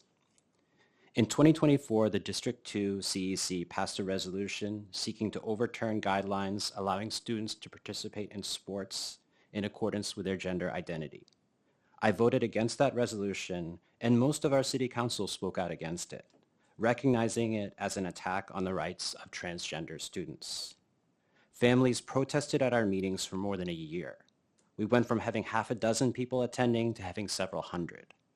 Some of our CEC members who supported that anti-trans resolution asked for more police presence in our meetings and outside, using a specific word that's in this bill, intimidation.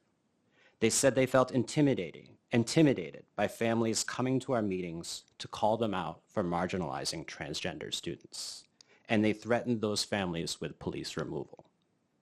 I don't think it's your intention that this bill will be weaponized against those families, but someday in the future, it very well could be. Perhaps it will come after your terms have ended, when you're not around to ensure accountability. But we're living in a moment when any law that gives someone with power the ability to take away the rights of others is likely to be used for just that purpose. Today you have power, and I urge you to use it wisely to ensure that our families' right to protest will not be taken from them. Thank you. Thank you so much. Thank you for your testimony. And also briefly on the comments, some people smile when they make eye contact with others, just a natural thing. That's me. All right. So would anyone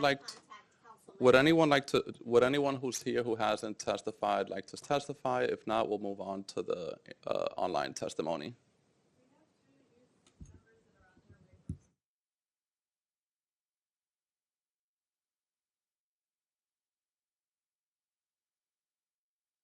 Okay, sounds good. All right, so we'll now move on to the virtual panelists. For virtual panelists, once your name has been called, a member of our staff will unmute you and the Sergeant at Arms will set the timer and give you the go-ahead to begin. Please wait for the Sergeant to announce that you may begin before delivering your testimony. I'll now call our first virtual panelists, Tazeen Assad and then Christopher Leon Johnson. Time starts now. Hi, everybody. My name is Tazeen Azad, and I'm a public school parent and education advocate. I want to begin by stating my opposition to the perimeter bill and encourage council sponsors to course correct and make this bill the transparency and data disclosure bill by the NYPD. But I really want to emphasize the utter confusion, forget on the part of the public, even on the part of the NYPD, in its experience in determining what the impact of this bill might be. There seems to be a willful, concerning misrepresentation of what the bill's language is and a negligent insertion of unfounded bill benefit analysis. The NYPD says the bill doesn't change anything, but also says they will, for the first time and for this particular circumstance, establish and memorialize a plan that is an exception and therefore new. NYPD says that they don't have an MOU with schools in regards to safety plans, and that's something Mr. Traeger even admitted to. But NYC DOE Chancellor Regulation A414 establishes committees with school stakeholders, including NYPD, that collaboratively develops plans. This bill circumvents that and gives initial and primary deference to NYPD, excluding all other community stakeholders. NYPD say they are ready to develop a plan, but cannot name an incident where the context applies and therefore can't address the non-existent issue. We are hearing today from plenty of private parochial school communities. That's important, but I want to point out the lack of engagement from K to 12 public school students and parents who arguably this process is marginalizing and disenfranchising. And I hope that the council is ready to bear the burden expired. of this bill's impact that way. Thank you so much for your testimony. Next, we'll hear from Christopher Leon Johnson. Time starts now. Hello, my name is Christopher Leon Johnson. I oppose this bill, Intro 2052, the perimeter bill. Let's make this clear that these nonprofits that support these bills, like the lady mentioned, but I'll explain to her that all these nonprofits just care about is that net discretionary payout and securing that discretionary payout for FY27. I want to know why did the city council decide to have this thing on the ticker on the same day and the same time, right across the street from here, where they having the budget hearing for public testimony. Oh, that's to make sure that the opposition doesn't come out to this hearing and have them wait and desperately get to speak for the public for testimony for cross-street finance because they know that the money is bad over there. It's just a way to try to make sure that they don't repeat a 7569 like with last time early this year in January. But I want to say this right now, this bill, technically, it just gives it gives a blank check to the NYPD to do what they want and put numbers for how many people, how long we had to stay back from protesters events that the city council might want to put their organizations into. And everybody know, and I'm going to say this right now, I hope that Madani vetoed this bill again like he did last time, Intro 175. These nonprofits that support these bills, all they care about is getting a paycheck. That's all they care about. It's not about safety. It's not about protecting the rights of so-called Muslims and Jews and stuff like that. This is all about making sure that these guys don't get protested for the stuff that they really are doing and destroying the city. But I'll say this right now, that I hope that our mayor, Mamdani, does a repeat like he did last time, Intro 175, and repeal this bill again, just veto this bill, and the bill dies again. So I'm opposed this bill. This is a bad bill. I trust the state more than the city council because the city council is just giving blank checks. At least the governor is writing a real check.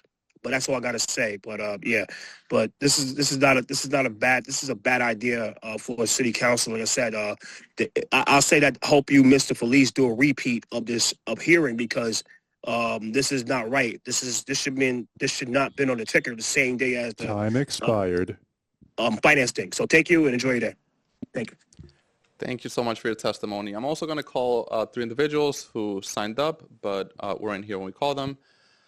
Amanda Holland, Ashley Davis, Melody Jimenez. Anyone who's here who signed up and hasn't been called yet? All right, so I think we've heard from everyone who signed up to testify. If we inadvertently missed anyone who would like to testify in person, please visit the sergeant's table and complete a witness slip now. If we inadvertently missed anyone who would like to testify virtually, please use the raised hand function in Zoom, and a member of our staff will call you in the order of hands raised. Seeing no one else, I would like to note again that written testimony, which will be reviewed in full by the committee staff, may be submitted up to the record up to 72 hours after the close of this hearing by emailing testimony@council.nyc.gov. Once again, testimony@council.nyc.gov. Thank you to everyone who joined today and who testified. This hearing is hereby adjourned.